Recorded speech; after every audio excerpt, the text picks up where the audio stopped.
It's 5:40 on the 12th of August 2025. In the South China Sea, near the Spratly Islands, the British carrier HMS Prince of Wales suddenly detects multiple Chinese warships closing in. Alarms echo across the steel decks. Sailors sprint to battle stations, strapping on gear, manning consoles, scanning radar screens. Outside, three massive silhouettes cut the waves. China's Type 055 cruiser Nanchang and two Type 52D destroyers. Their warnings blare on open radio channels, demanding the carrier turn back. Tension spikes. The Royal Navy ship holds course, asserting freedom of navigation. Helicopters spin up. Sea Scepter crews snap safeties. On the flag bridge, voices stay calm, clipped, rehearsed. For long, sharp minutes, every eye and finger waits for the first shot. A single wrong move could light up the horizon, pull in escorts, and draw great powers into something no one can stop. Across the formation, the frigate HMS Richmond rides shotgun, radars humming, missiles cold but ready. The South China Sea is one of the world's busiest maritime highways. Tankers and container ships run through narrow lanes that carry fuel, food, and microchips that keep daily life running from Bangkok to Berlin. Any choke here multiplies fast. Prices jump, insurers hesitate, ships wait at anchor. Today, the British carrier HMS Prince of Wales and the frigate HMS Richmond are not simply transiting. They are flying the flag for freedom of navigation, showing that no single power can turn the open ocean into a private driveway. From Beijing's view, a British carrier near the Spratlys is a direct challenge to its red lines. The Type 055 cruiser Nanchang and two Type 52D destroyers close the gap, broadcast warnings, and shadow every move. On British decks, the tension is physical. The hum of radars, the smell of jet fuel, the clatter of boots on steel. Young sailors scan glowing screens, tracking bearings and speed, rehearsing what to do if a calm order suddenly shifts to one no one wants to hear. If misjudgment sparks gunfire, the consequences spread far beyond one formation. Markets would slide, allies would be forced to choose, and escalation could follow every headline.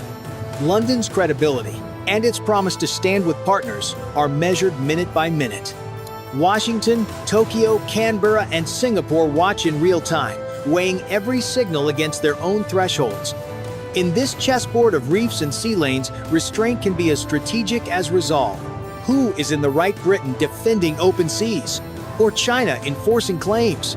Drop your take now. Press 1 for London or 9 for Beijing. For now, the carrier holds course towards Singapore and exercise Bersama Lima. The message is steady but unmistakable. Each mile forward raises the stakes, because the next radio call could be routine or the one that tips the balance for years. 6-5. The horizon stays gray, the sea almost glass. On the bridge of HMS Prince of Wales, operators call out fresh tracks, 3 Chinese warships in a tight screen, plus helicopters and drones skimming the radar edge. The strike group moves to full readiness. Watertight doors slam, headsets click, checklists flow in clipped voices that sound routine only because they've been drilled 100 times. The first pressure is electronic. Chinese radars spike and fade, and jamming washes across parts of the spectrum. Jamming floods sensors with noise. British consoles flicker, then stabilize as the team shifts frequencies and narrows filters. Tracks are handed to HMS Richmond to cross-check, so one glitch can't hide a fast mover. At 6:10, warnings pour over open radio. You are in Chinese waters. Alter course. The Royal Navy reply is steady. We are operating lawfully in international waters. Each message is logged, time-stamped, and relayed to controllers tracking from afar. The next squeeze is tactical. The Chinese Type 055 Nanchang angles closer on the carrier's starboard quarter. Fire control radars wink on and off. A lock, even brief, is a shove without touching. The British commander holds formation, but adjusts course by small degrees to tighten arcs and keep maneuvering room. Orders are short. Come right 2 degrees. Maintain 18 knots. On deck, F-35B sit fueled, engines cold. Helicopter crews wait at rotors, safety pins still in. Arming teams check Sea Scepter status lights, then step back. Readiness is the message. Restraint is the method. Chinese helicopters hover low to film, tossing spray against the hull. British sailors track tail numbers and ranges with binoculars. A drone drifts too close, then slides wide as Richmond shifts to block its line. Nobody wants a collision. Nobody wants a spark. Minutes pass like hours. Missile hatches on Chinese ships lift a fraction, then settle. The carrier's decoys remain stowed. The captain's voice stays cool. Maintain posture, no initiations. By 6:20, spacing opens slightly. The standoff hasn't ended. It's been managed, no weapon fired. Yet every watchstander knows how thin the gap is and how fast it can close again. 6:30. The formation tightens. HMS Prince of Wales cuts speed slightly, forcing HMS Richmond to close in, radar sweeping. Across the water, Chinese destroyers mirror every move, their prows slicing the sea with menace. No weapons fired, but the gap shrinks fast. The distance is no longer miles, it's now cables, then yards. Inside the combat center, the mood hardens. Screens bloom with red markers, helicopters orbiting, drones weaving, ships shadowing. Every layer of defense is armed but silent. Sea Scepter crews know their missiles can intercept at range. Gunners on deck grip their controls, eyes fixed on sky and sea. Chinese voices press over radio, repeating demands to turn back. The replies stay clipped. Negative. Operating in accordance with international law. Neither side raises tone, but repetition itself becomes a weapon, drilling nerves, daring the other to blink. 6:40. A Chinese destroyer surges forward, cutting close across the carrier's bow. Spray slams against the flight deck. For sailors, this isn't practice, it's provocation. On the bridge, the captain's jaw tightens. Steady, maintain heading. One rash move would hand Beijing the story of foreign aggression. 6:45. A cluster of drones dives low, buzzing above wavetop, hard to track and harder to hit. Richmond trains sensors, while the carrier shifts 2 degrees to narrow approach angles. It's like tightening a shield, focusing fire where it matters most. The tactic works, but tension climbs again. Below decks, damage control teams staged by hoses and extinguishers, medical kits unzipped. Practice becomes ritual. Count gear, check air, breathe slow. In the hangar, chains and chocks lie ready. One launch order and crews will move as one. Small routines keep hands steady when the horizon wobbles. Each minute is endurance resolve against pressure. Chinese ships close gaps. Missile hatches half open. British sailors check safeties. The ocean becomes a stage where one slip could end in smoke. Would you hold course like Britain or force the intruder back like China? Drop your take below. Hit 1 if you'd stay steady, 9 if you'd push hard. And if you're following this clash, hit subscribe so you don't miss what's next. 6:55. Just as the formation steadies, new echoes appear small, fast, hugging the surface. Not destroyers, not drones at altitude. These are fast attack craft, sleek hulls racing low, almost invisible against the clutter of waves. The Chinese have added another layer, swarm tactics, harder to track, harder to hit. On the bridge of HMS Prince of Wales, tension spikes again. The ship was postured against cruisers, destroyers, and aircraft. Now dozens of smaller targets stream in from multiple bearings, each one capable of carrying missiles or explosives. They are cheap, quick, and deadly if they slip through. Orders ring out. Bring phalanx online, clear arcs. On Richmond, sailors swing light cannons toward the sea, lining up for close-range defense. Every operator knows the risk. These craft aren't bluffing with radar locks, they are racing within minutes of weapons release range. The sea turns chaotic, wake trails overlap, vessels dart in and out of radar coverage. Helicopters lift off from the carrier, circling to provide eyes in the blind spots. Their job: spot the fast boats early, feed targeting data before the range collapses. But the swarm tactic forces choices. If missiles are spent on tiny boats, what happens when bigger threats come later? The commander has to gamble, engage now with heavy weapons, or trust the close-in guns to do the job. Both paths carry danger. Chinese radio traffic spikes again, this time sharper. Alter course or consequences will follow. The words leave little ambiguity. On British decks, every hand braces. Fingers hover near triggers, eyes fixed on the white streaks cutting toward them. This is the moment pressure becomes crisis. Warships facing warboats, technology against numbers, resolve against speed. 7. The sea erupts in noise. The swarm of fast craft darts closer, their wakes crossing in tangled white scars. Alarms blare. On HMS Richmond, Sea Scepter cells stay closed. The commander saves missiles for bigger threats. Instead, the ship brings guns to bear. Tracers rip the air, arcing into the low morning light. On the carrier, the call comes, phalanx to live. The CIWS spins, barrels whining, then opens up. A storm of rounds slashes the sea, throwing geysers into the path of the incoming craft. One boat veers off, smoke trailing. Another vanishes in a flash, torn apart before it reaches weapons range. The crews know this is the last shield. If they miss, steel meets fire at the hull. Chinese helicopters hover farther back, cameras trained recording every move. The intent is clear, pressure by numbers, hoping to catch one British slip, but the Royal Navy holds firm. F-35B roar to life on deck, not launched but ready, their engines shaking the air. It's a signal the carrier can escalate in seconds if pushed. At 7-8, two fast craft punch through the curtain, weaving hard against tracers. HMS Richmond slews sharply, guns barking in rapid bursts. The water blooms with explosions.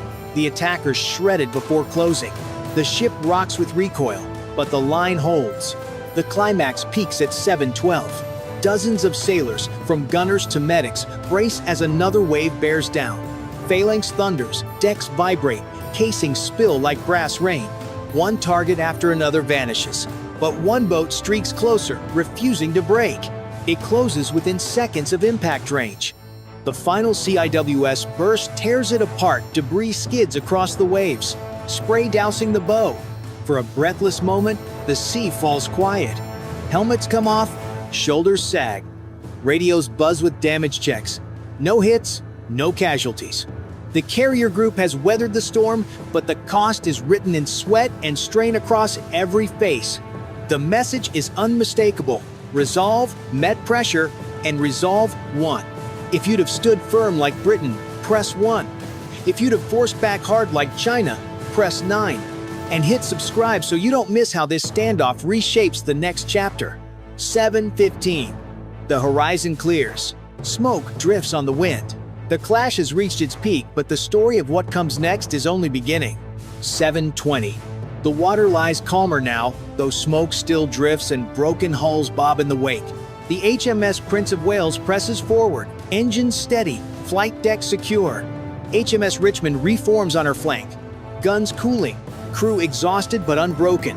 The clash never escalated to full war, yet the memory of guns, drones, and fast craft will linger. For Britain, the message is clear. Freedom of navigation was upheld. The carrier continued her transit to Singapore, bound for exercise Bersama Lima.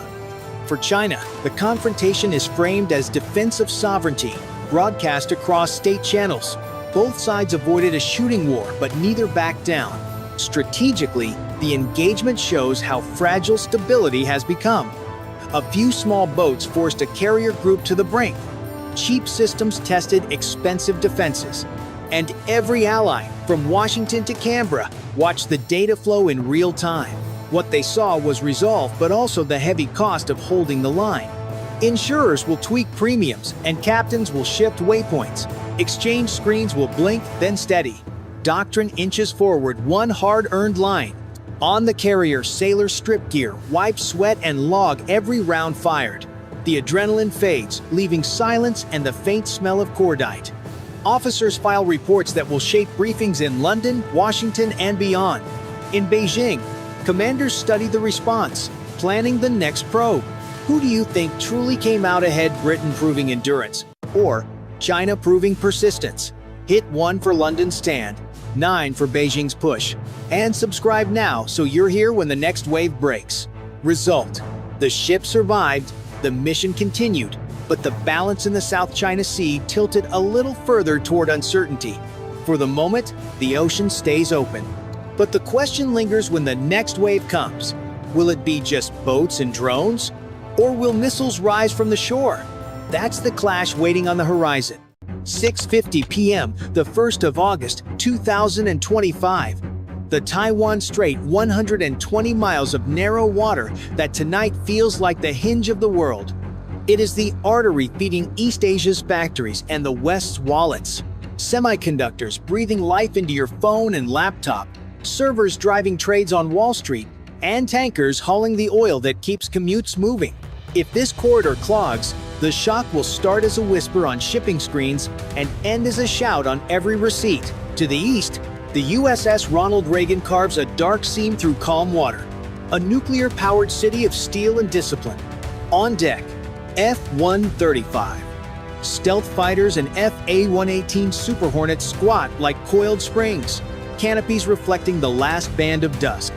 Around her, Arleigh Burke-class destroyers keep station, their SPY radars peering far past the horizon. The cruiser USS Robert Smalls anchors the Shield, its Aegis combat system ready to turn data into decisions in milliseconds. To the west, the Shandong answers with mass and message. JUA-15 second and sleek Ju-120 stealth jets sit ready, tails flicking in the sea breeze. Type 055 heavy destroyers and Type 052D escorts bristle with vertical launch cells, their sensors sweeping, cataloging, challenging. The formation looks less like a fleet and more like a sentence punctuation marks of power, daring the other side to misread the grammar. Silence here is not peace. Every radar ping is a question, every course correction an answer. Between the lines, crews whisper checklists, technicians watch green rivers of data, and pilots rehearse launches they hope never come. Rules of engagement are clear, but pride is louder than paperwork, and pride is flammable. For Washington, this is freedom of navigation, made real proof that no single nation can lock a global artery. For Beijing, this is sovereignty and resolve proof that lines on water can be as firm as lines on land. Both are right in their own mirrors. Both are deaf to the other side's echo. No missiles launch. No jets cross the point of no return. Yet the strait tightens like a drawn bow. The space between metal hulls and human nerves narrows with the light. Somewhere in that space lives the price of your next phone, your next tank of gas, and the thin idea we call stability. One spark, an overlong radar lock, a clipped wingtip, a sonar ping answered too quickly could light the fuse. Tonight, the world inhales and waits. War is often measured in fleets and firepower, but at its core, it is carried by people, individuals strapped into machines, following orders written thousands of miles away. Tonight, in the Strait, two pilots embody that truth. 35-year-old Lieutenant Colonel Michael Viper Lawson sits inside the cockpit of his F-35. He has flown more than 100 combat missions in the Middle East, dodged missiles over desert skies, and returned home every time. Yet tonight feels heavier. Taped beside his instrument panel is a small photograph of his wife and their 5-year-old daughter. Her smile is a reminder, her eyes a tether. For Viper, every mission is measured not in miles, but in promises to come home, to keep flying, to hold on until tomorrow. Across the strait, in the cockpit of a Chinese J-20 stealth fighter, sits Captain Jiang Wei, just 31, squadron leader, disciplined, sharp. His headset crackles with orders. Track closely, but do not fire. The words sound simple, yet the weight is crushing. He knows the responsibility of leading his pilots through this tightrope walk. His father once told him, "A pilot's pride can be sharper than any missile, and just as dangerous." Jiang Wei clings to those words now, knowing that pride and hesitation alike can tip the balance. Both men are more alike than they will ever admit. Both trained for years to master machines that can outfly human reflexes. Both carry duty heavier than armor. And both, in quiet moments, wonder whether their choices matter or whether they are only cogs in vast grinding gears of strategy. Tonight, their radars sweep the same sky. Their hands grip different sticks, but their hearts beat with the same rhythm. Fear pressed into courage. They are not enemies by choice, yet each is locked into a role that history has assigned. One mistake, one twitch, could decide more than their own survival. It could decide whether the world wakes tomorrow in peace or in fire. 7:10 p.m. The surface of the strait remains deceptively calm, but beneath the stillness, the first invisible battle begins. On board the USS Robert Smalls, radar operators spot a faint glimmer, a contact slicing high at 35,000 feet. It's a Chinese J-20 heading directly toward the Reagan. Inside his cockpit, Viper hears the sharp beep-beep of his threat warning system. His HUD flashes red. Enemy radar lock. It's not a drill, it's a spotlight in the dark, a finger on the trigger aimed at his chest. He grips the stick tighter, sweat forming at his temple. Stay cool. This isn't war yet. Viper flips a switch, activating electronic countermeasures. His jet emits a digital smokescreen, scrambling the lock, turning precision into uncertainty. Across the strait, Zhang Wei feels the resistance as his radar clings stubbornly to the F-35. He holds the lock for 4 seconds twice. The unspoken limit pilots usually respect. He knows it's a provocation, but his commander's voice is firm. Keep the pressure on. Do not blink. Below the surface, the duel sharpens. Chinese destroyers crank their radars to full strength, painting the sea like a giant searchlight. The U.S. fleet counters with E-lint electronic intelligence recording every pulse, every frequency, as if collecting the enemy's heartbeat. The ocean becomes an invisible chessboard of signals, each side pushing, probing, daring the other to reveal weakness. On the Reagan's bridge, the order is calm but sharp. Hold formation, no firing, prep missiles just in case. Destroyers slide into an arc around the carrier, their steel hulls forming a shield. Yet the shield flickers as Chinese jamming floods the airwaves. Ghost targets bloom across American screens. An officer on the Robert Smalls yells, "We've got a dozen new contacts, real or fake." The line between reality and illusion blurs. Then, from the deep, a chilling sound, ping. A sonar pulse, deliberate and close.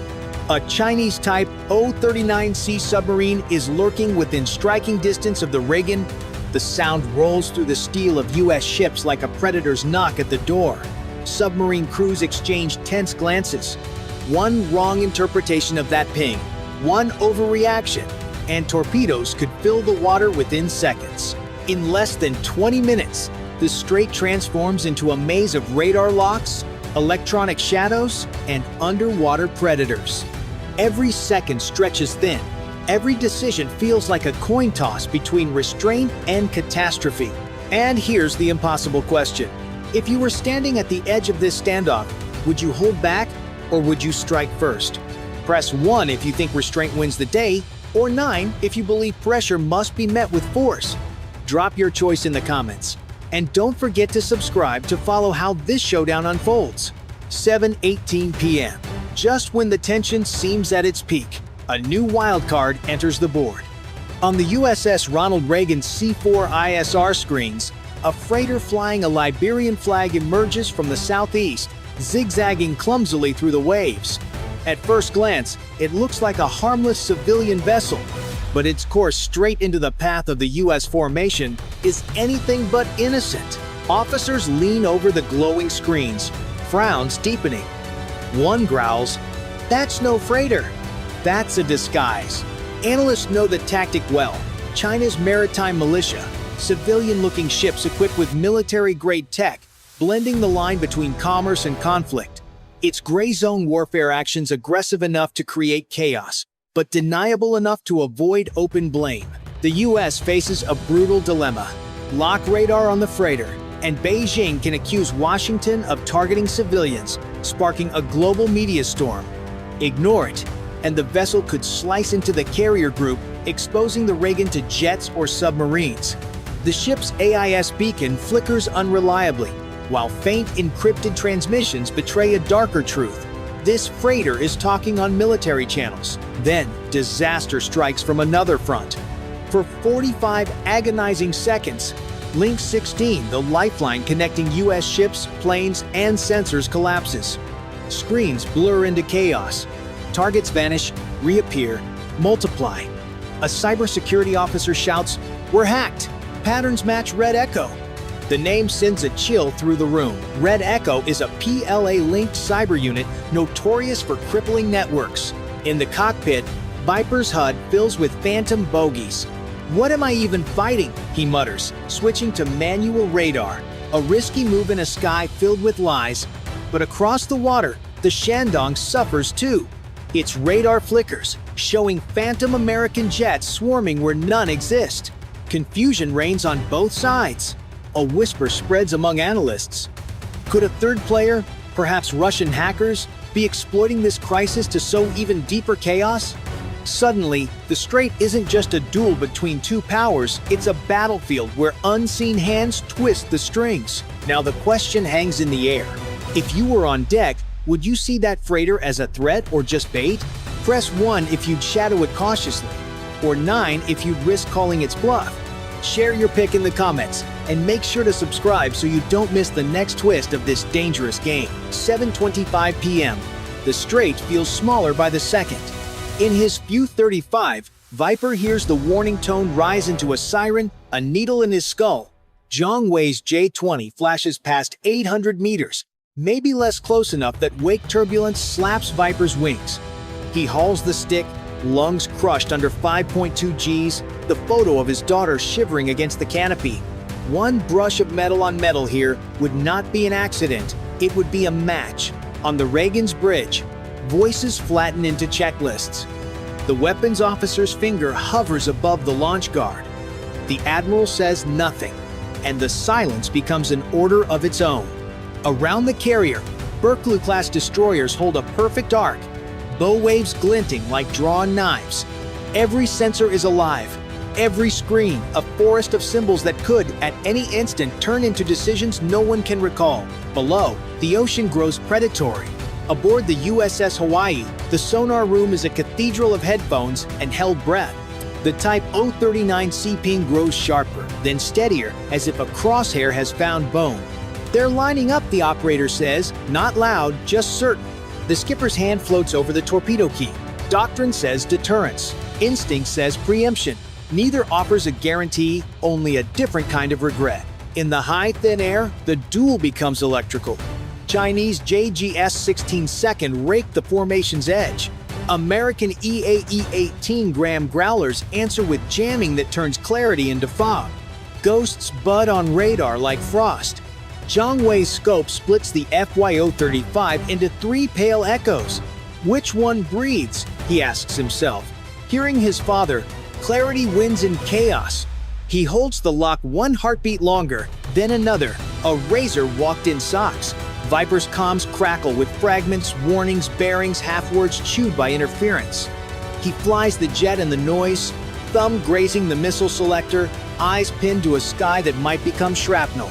Somewhere behind him, a cruiser's aegis builds a firing solution it has been practicing for 20 years and praying to avoid. The horizon tightens. The seconds lengthen. 5 seconds of radar lock feel like 5 pages torn from history. 5 meters too close becomes 5 nations on alert.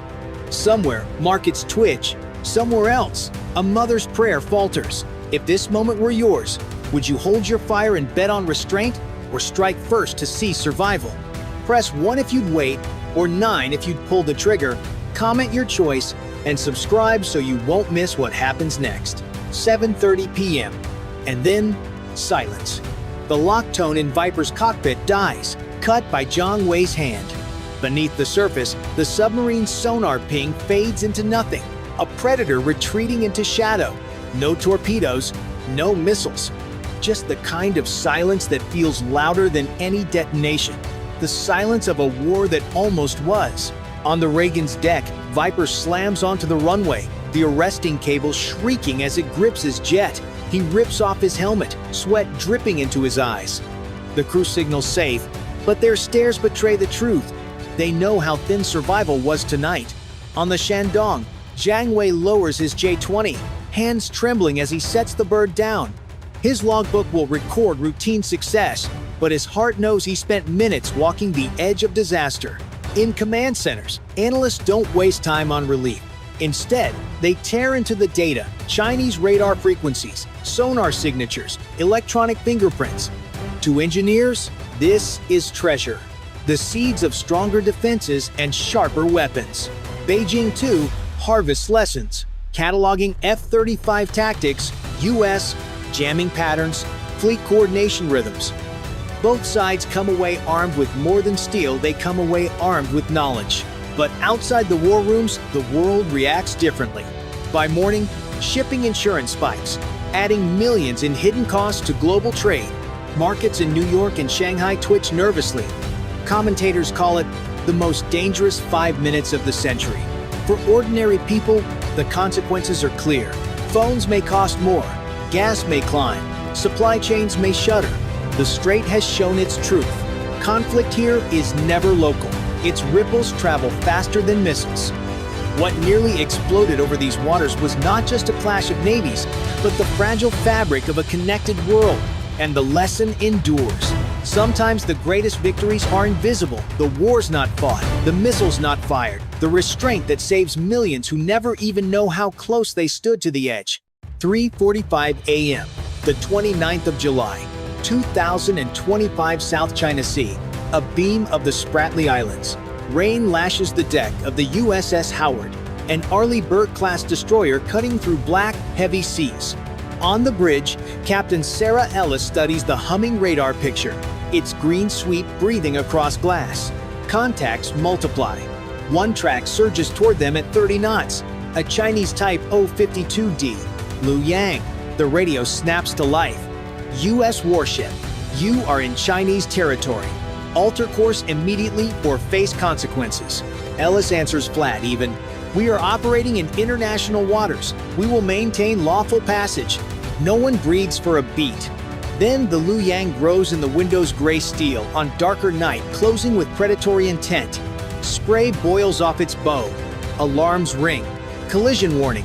All hands brace. The conning officer shouts, impact. Steel buckles like crushed armor. The Chinese bow rakes along Howard's port side, torn plating shrieking. Sparks spatter across the forecastle as the American destroyer lurches 10 degrees to port. Bulkhead sensors glow red. Flooding! Main engine room. Damage control teams to frames 1. 8-3-2. Pumps kick on with a thunderous whine, fighting 5,000 gallons a minute, while sailors heave portable patches and rig shoring in knee-deep water. Overhead, rotors beat the storm. A Z-10 helicopter hovers off the beam, searchlight slashing through rain, daring someone to flinch. On the bridge, Ellis grips the rail. Seal the hatch. Get me a stability report. Rudder amidships hold her steady. The risk is larger than a ship. In the cells below, 96 missiles sleep breach measured in hundreds of miles. Implications measured in headlines and treaties? A wrong move could turn a ramming into a regional war before dawn. For a long half-minute, nothing moves but weather and adrenaline. Then the list eases a fraction as the pumps gain. We've slowed the intake, someone yells. The crew rides the quiver of hope, but the Liu Yang is circling, bow-dented, intent unbroken. Another pass would finish what the first began. Lightning forks over black water. In that stark white flash, two warships face each other like loaded arguments. Will Howard survive the next minute, and will the world survive the answer? The Howard shudders as steel remembers the ramming. Below decks, water hisses through torn seams, churning into white foam around sailors in foul weather gear. Pumps howl at full draw, hoses leap like veins across the passageways, and damage control teams shoulder steel patches and timber shoring, racing frame to frame to keep the sea outside where it belongs. The ship is bleeding, but not beaten. Bulkhead sealed, flooding slowed. A petty officer reports, voice raw over the net. A heartbeat later, a new alarm keens pressure rising in a secondary space. Crew push on in ankle-deep water, hands slick with salt and grease. 5,000 gallons a minute is a number, but here it is, weight, sound, and the cold bite in their boots. Every minute they buy is another chance the Howard stays afloat. Topside, a Z-Watton helicopter hangs off the beam like an accusation, its spotlight washing the bridge in hard white glare. The Chinese destroyer circles with its bow visibly dented, wake curling tight and deliberate. Over the radio, alter course or be sunk. On the bridge, Captain Ellis answers without heat. We are exercising lawful navigation. Maintain course. Her next order is quiet and lethal in its restraint. Weapons tight. We do not fire unless fired upon. Discipline is its own weapon. Aegis tracks through rain clutter, building a picture from noise. Fire parties read, list, and trim. Engineers nurse the power plant like a patient on the edge. Below the deck plates, 96 silent cells remind everyone that miscalculation is an accelerant. One panicked shot would turn glare into fire. The stakes rise beyond steel. Lose a billion-dollar ship here, and allies in Manila, Tokyo, and Canberra doubt American promises. Markets shiver. Sea lanes narrow under new maps. Hold the line, and the message is different. Deterrence is not volume, it is will, coordination, and the calm to choose, the last resort last. In this storm, two doctrines test each other at knife-range precision and patience against momentum and menace. Which decides the night? If you back discipline and tech, press 1. If you think raw aggression wins, press 9. And subscribe to stand watch with us on the next report. The Howard steadies against the waves, her pumps gaining the upper hand. But the duel is no longer about compartments or leaks. It is about the silent arsenals locked within steel. The Arleigh Burke-class destroyer is a warship built as both shield and sword. At 9,200 tons, the Howard carries the Aegis combat system, a nervous system of sensors capable of tracking 100 airborne or surface threats out to 300 miles. 96 vertical launch cells line her spine, each a doorway for weapons ranging from Tomahawk cruise missiles that strike with surgical precision 1,000 miles away to SM-6 interceptors that hunt incoming missiles at Mach 3.5. Above her decks, a Seahawk helicopter extends reach below the sea, dropping sonar buoys and slinging hellfires into shadows where submarines stalk. This ship, price tag $1.8 billion, is a statement. Fewer hulls, but each bristling with brains and bite. The Chinese Liu Yang, by contrast, weighs in lighter at 7,000 tons, but she is not timid. 64 launch cells house YJ-18 anti-ship missiles, sleek predators that cruise low and burst to Mach 3-inch their final sprint. Her HHQ-9 interceptors reach for the sky at Mach 4, and Z-10 helicopters scan with dipping sonar, hunting beneath the waves. At $800 million, she is half the cost of her rival, built for replication. China fields more than 350 warships. What they lack in electronics, they offset in numbers. Two doctrines stare across the rain-swept sea. The American model favors technology systems that see farther, shoot sharper, and share data seamlessly with allies from Japan to the Philippines.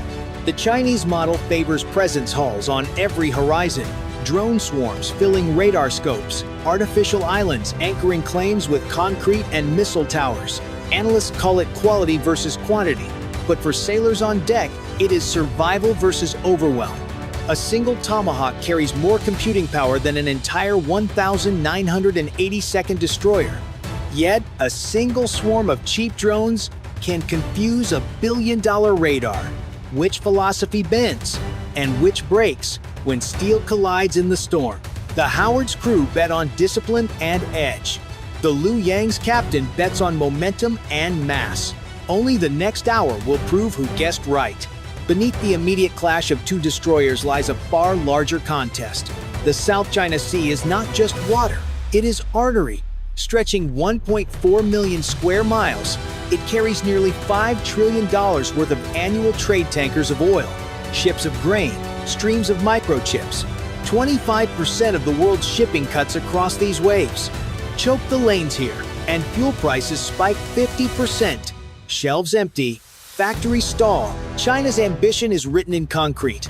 Over the last decade, dredgers have transformed reefs into fortresses. Fiery Cross, Mischief Reef, Subi Reef. Each bristles with radar domes, missile batteries, and runways long enough for bombers. They stand not as outposts, but as unsinkable carriers. Anchoring the 9-dash line Beijing insists marks its historical waters, despite a 2016 United Nations ruling rejecting the claim as legally void. Against this, the United States enforces what it calls freedom of navigation. Warships like the Howard deliberately sail through contested areas to prove no nation owns them. These phone-ops are more than maneuvers. They are signals to allies that sea lanes remain open, that Washington will not yield global commons to unilateral maps. Allies sharpen the picture. The Philippines, treaty-bound, offers ports at Subic Bay. Japan deploys destroyers, tying its security to open trade.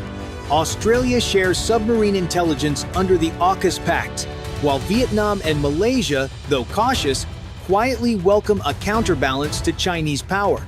Each patrol, each radar ping, is theater for friends and foes alike. Economics add urgency. China's growth is export-driven, dependent on tankers slipping safely through these waters. A war here risks strangling its own economy, inviting sanctions, and driving investors to safer havens.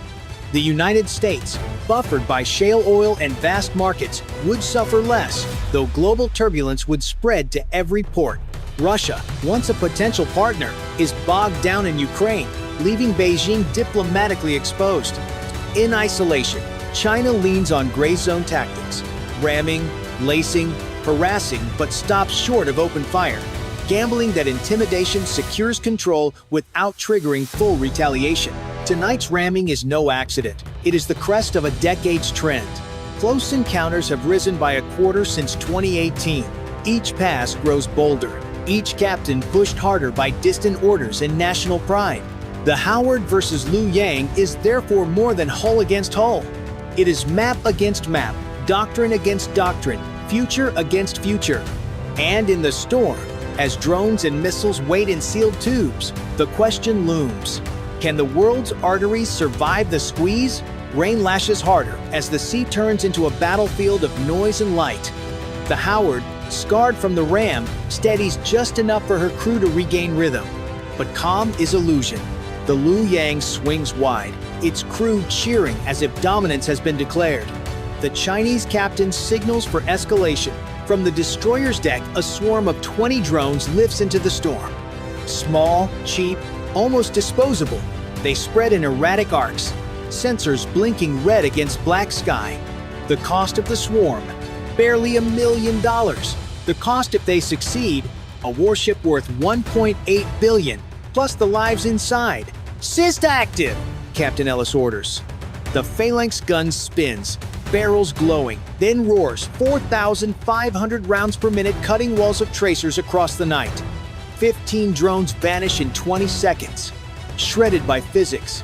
Mass and velocity colliding with tungsten rain. Shards hiss into the sea. The survivors press on, trying to blind radars, to overwhelm sensors, to seed confusion. At the same time, the Liu Yang fakes a missile launch. Sensors on the Howard scream track inbound. Mach 2 closing fast. The Aegis system locks, interceptors ready. For 3 seconds, the crew believe they are under fire.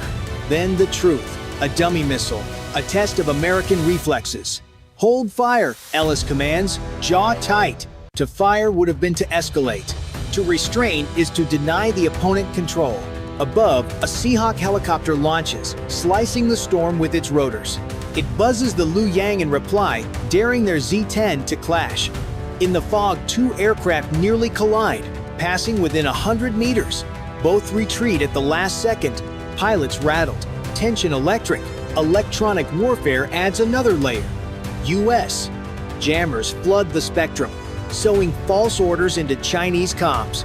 Withdraw now. For minutes, confusion grips the Liu Yang's bridge. Officers arguing whether commands are real. Radar screens flicker. Icons ghost. And for a heartbeat, Beijing's will feels far away. But the sea exacts its price. The Howard takes on more water, listing 15 degrees before pumps claw the margin back. The crew cheers when the list drops to 5.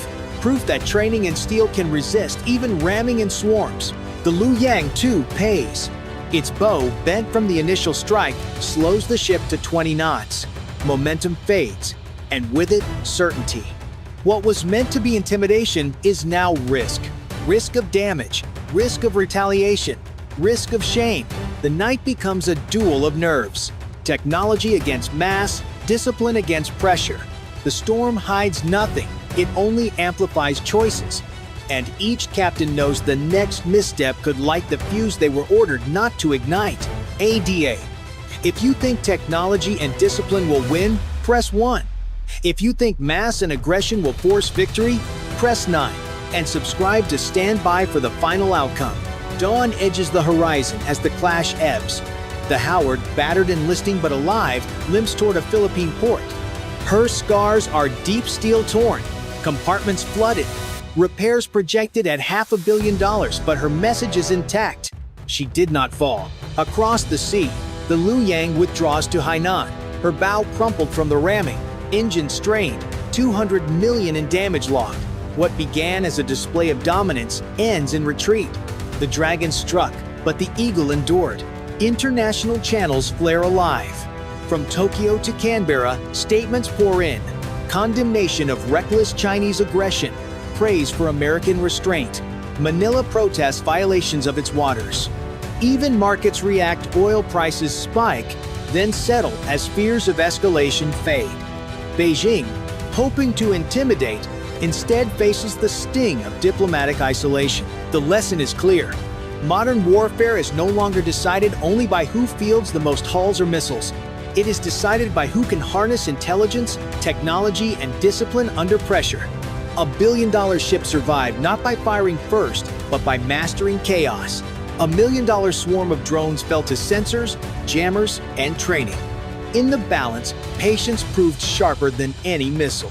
Historians will one day write of this night as a turning point not for a war that started, but for one that didn't.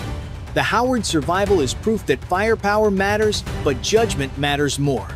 The South China Sea remains contested, but the wider world avoids the spark of global conflict for now. And for those who watched, power lies not only in numbers, but in the wisdom to wield them. ATO. If you believe restraint and intelligence shape the future of war, press 1. If you think raw force will still dominate, press 9 and subscribe. The 4th of August, 2025. The skies east of Taiwan, normally filled with commercial jets and patrol flights, suddenly became the stage for a moment that could have changed history. A U.S. Navy F/A-18 Super Hornet was patrolling the skies, its pilot focused on routine surveillance, but in an instant, alarms inside the cockpit began to scream. Radar lock! Radar lock! The pilot's heartbeat spiked. A Chinese J-16 fighter jet had just locked its radar onto it. For a few seconds that felt like an eternity, every crew member aboard the USS Ronald Reagan, the massive American aircraft carrier nearby, held their breath. One missile launch, one flash of fire, and the world could have been dragged into a real war. Imagine being that pilot, staring at your radar warning system, knowing that an enemy jet just aimed a weapon at you. A single push of a button from the J-16 could unleash a PL-15 missile capable of traveling 200 kilometers in less than half a minute, more than enough to shred the Super Hornet before reinforcements could arrive. But the American pilot did not panic. Years of grueling training kicked in. His hands moved with mechanical precision, deploying bright decoy flares that lit up the sky, designed to trick heat-seeking missiles into chasing false targets. At the same time, he activated electronic jamming systems, flooding the airwaves with interference, blinding the J-16's radar as if sand had been thrown into its eyes. Inside the Ronald Reagan's command center, officers watched every movement on massive radar screens. The tension was so thick, it felt like a knife could cut through it. Should they authorize a defensive strike? Should they hold? One wrong move could ignite a war no one truly wanted. Then, just as the Chinese J-16 pressed its psychological advantage, a second F/A-18 thundered into the skies from the carrier deck. It slid silently behind the Chinese jet, locking on without firing. Its very presence was a clear and unmistakable message. If you shoot, we shoot back. The J-16 hesitated. Seconds passed. Then, like a hunter backing away from prey that proved too dangerous, the Chinese pilot disengaged and turned back toward the mainland. Crisis averted, at least for that day. This encounter was more than a clash of machines. It was a demonstration of America's doctrine of cold deterrence, strong enough to signal resolve, but careful enough not to fire the first shot. For the American pilot, those 20 seconds of hearing radar lock echoed like a death knell. For the world, it was a chilling reminder of how close peace and war stand in the modern era. Why would China take such a dangerous risk, locking onto a US fighter so close to Taiwan. To understand that, we need to step back and look at the bigger picture. The South China Sea is not just another body of water. It is the economic lifeline of the modern world. Every single day, more than 100,000 merchant vessels pass through its sea lanes, carrying over $3.4 trillion in trade each year. From the smartphones in your pocket, to the clothes on your back, to the oil that fuels entire nations, much of it travels through this stretch of ocean. That is why the United States deploys aircraft carriers, patrol planes, and destroyers to this region. The mission is simple but vital. Keep the sea lanes open, ensure freedom of navigation, and protect allies such as Japan, the Philippines, and Taiwan. For Washington, this is not optional. It is the foundation of global commerce and stability. But Beijing sees it differently. To Chinese leaders, these patrols are not acts of protection. They are provocations, armed intrusions into what China calls its indisputable territory. The Chinese Communist Party claims nearly the entire South China Sea, drawing what is known as the 9-dash line across international waters. International law, however, says otherwise. The United Nations Convention on the Law of the Sea, UNCLOS, rejects China's sweeping claims. But China refuses to recognize those rulings, instead pointing to historic rights as justification for expanding its control. This standoff has produced dangerous flashpoints before. Back in 2018, the USS Decatur nearly collided with a Chinese warship in these very waters, missing by just a few meters. It was described as a hair's breadth from disaster. Now, in 2025, the stakes are even higher. The J-16 that locked onto the Super Hornet was not just flying with empty wings. It carried PL-15 missiles, long-range weapons that can destroy targets well beyond visual range. The simple act of locking radar was not a military necessity. It was a political statement, a way for Beijing to say, "This is our sky, our sea, and we are not afraid to push back." But the question remains, was this a one-time warning? Or was it a test of America's resolve in a region where even the smallest spark could ignite a global firestorm? The near clash between the F/A-18 and the J-16 was not just about who had the faster trigger finger. It was also about who holds the edge in technology, training, and information warfare. On one side, the United States Navy operates the F/A-18 Super Hornet, a fighter renowned for its high-speed maneuverability, dramatic evasive roles, and combat-tested reliability. Pilots spend hundreds of hours in simulators, drilling every possible scenario, from dodging supersonic missiles to launching lightning-fast counterstrikes. Backed by the might of an aircraft carrier like the USS Ronald Reagan, the F/A-18 is rarely alone. Beneath the waves lurk nuclear submarines. Overhead, surveillance aircraft track every move. America's message is clear. If you fire, we will respond. On the other side, the Chinese J-16 is no paper tiger. Armed with advanced radars that can pierce the night like eyes of a hawk, the J-16 guides its deadly PL-15 missiles with pinpoint accuracy. With a range of over 200 kilometers, those weapons are designed to kill before the enemy even sees them. And unlike the US, which relies on open alliances, China supplements its military might with something harder to detect: state-controlled media. Outlets like the Global Times blast headlines framing America as the aggressor, shaping domestic and even international opinion to Beijing's favor. This is why every radar lock, every intercept, is more than a military encounter. It is a psychological duel, a test of willpower and perception. The United States wants to prove it will never back down from freedom of navigation. China wants to show it will not tolerate intrusion into what it claims as its skies. And here's where it becomes personal. Imagine you're watching this standoff unfold. Who do you believe has the upper hand? If you think America's strength and alliances will hold firm, press 1" the comments. If you believe China's determination and growing arsenal will tip the balance, press 9. Either way, make sure to hit subscribe so you don't miss the next chapter in this dangerous rivalry. Because in the South China Sea, battles are not only fought with missiles and jets, they are fought in the minds of nations. Imagine the Chinese JS-16 hadn't broken away. The pilot squeezes the trigger and a PL-115 leaps off the rail at Mach 4. Launched from 45 kilometers, it gives the American F-AE-18 barely over a minute to live. Survival becomes a race against physics and fear. The Super Hornet pilot reacts on instinct. Flares blossom behind the jet, decoys meant to snare any seeker.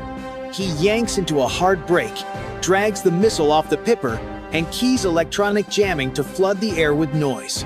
Alone, that might buy seconds. With a team, it buys chances. From the USS Ronald Reagan, a second F-AE-18 claws skyward, snapping an AIM-120 toward the shooter. An EAU-2D Hawkeye pushes a clearer picture to everyone, while EAE-18 Graham Growlers smear hostile radars. On nearby destroyers, Aegis computers stitch tracks into a kill chain. No American jet fights by itself. China would answer in layers. JGO 20-second surge forward under long-range radar cover. Batteries on fortified reefs light up, cueing anti-I-ship missiles and HQ Air 9B air defenses. Land-based bombers push standoff weapons toward the carrier group. The sky thickens with machines and math, and the margin for human judgment shrinks. War would not stop at air and sea. Cyber units hunt for weak links in logistics and power grids.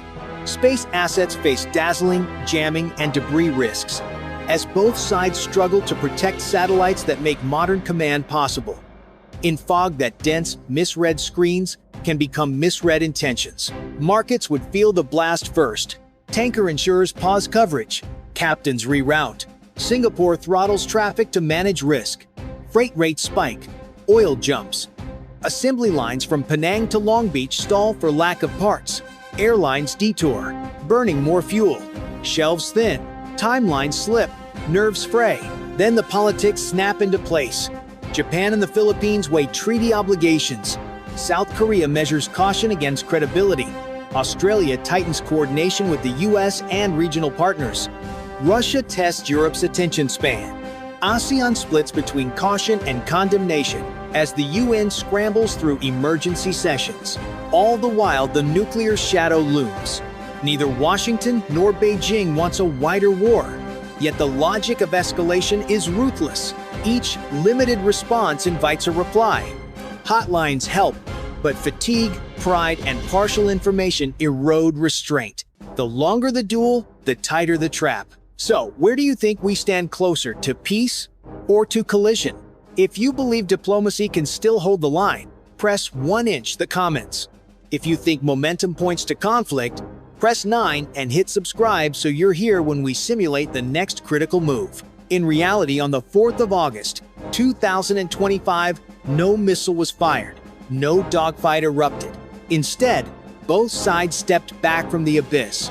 The Chinese J-16 broke radar lock and withdrew, while aboard the USS Ronald Reagan, commanders held their fire. For the rest of the world, it was a moment of collective exhale, a bullet dodged. At least this time. But Washington was far from calm.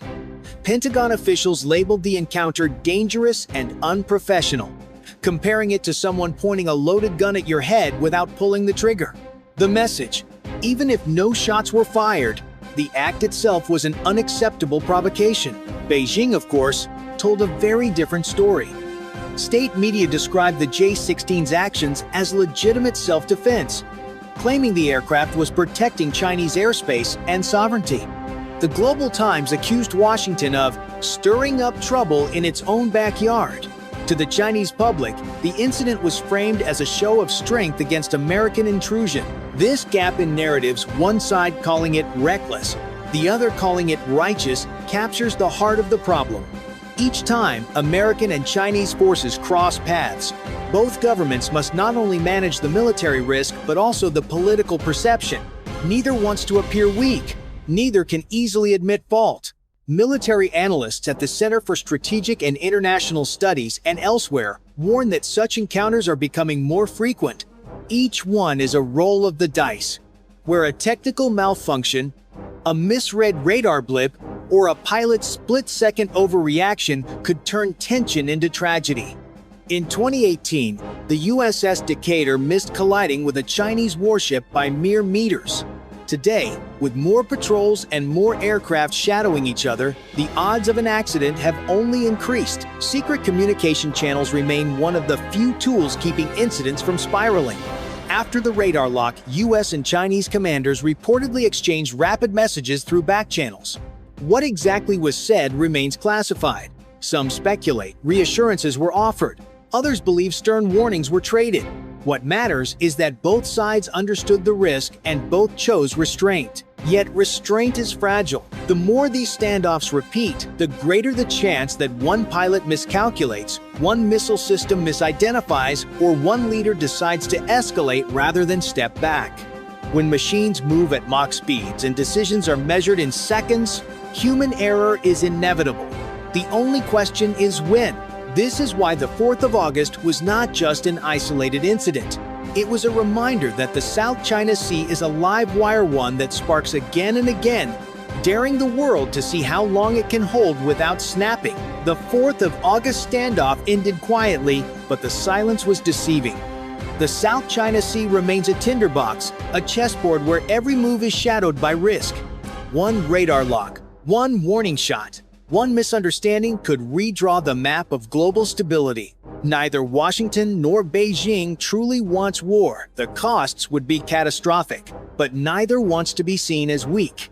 And so the world watches as two giants circle each other, their pilots and commanders playing a game of nerves over waters that sustain billions of lives. The lesson here is stark. In the 21st century, conflict may not begin with a declaration of war. It may begin with a flicker on a radar screen, a pilot's choice under crushing pressure, or a leader's refusal to back down. The line between peace and chaos has never been thinner. So let me ask you, if you were that F/A-18 pilot, hearing the words radar lock echo in your cockpit, would you hold steady or fire back? Press 1 in the comments if you believe calm restraint is the answer. Press 9 if you think decisive retaliation is the only way to prevent disaster.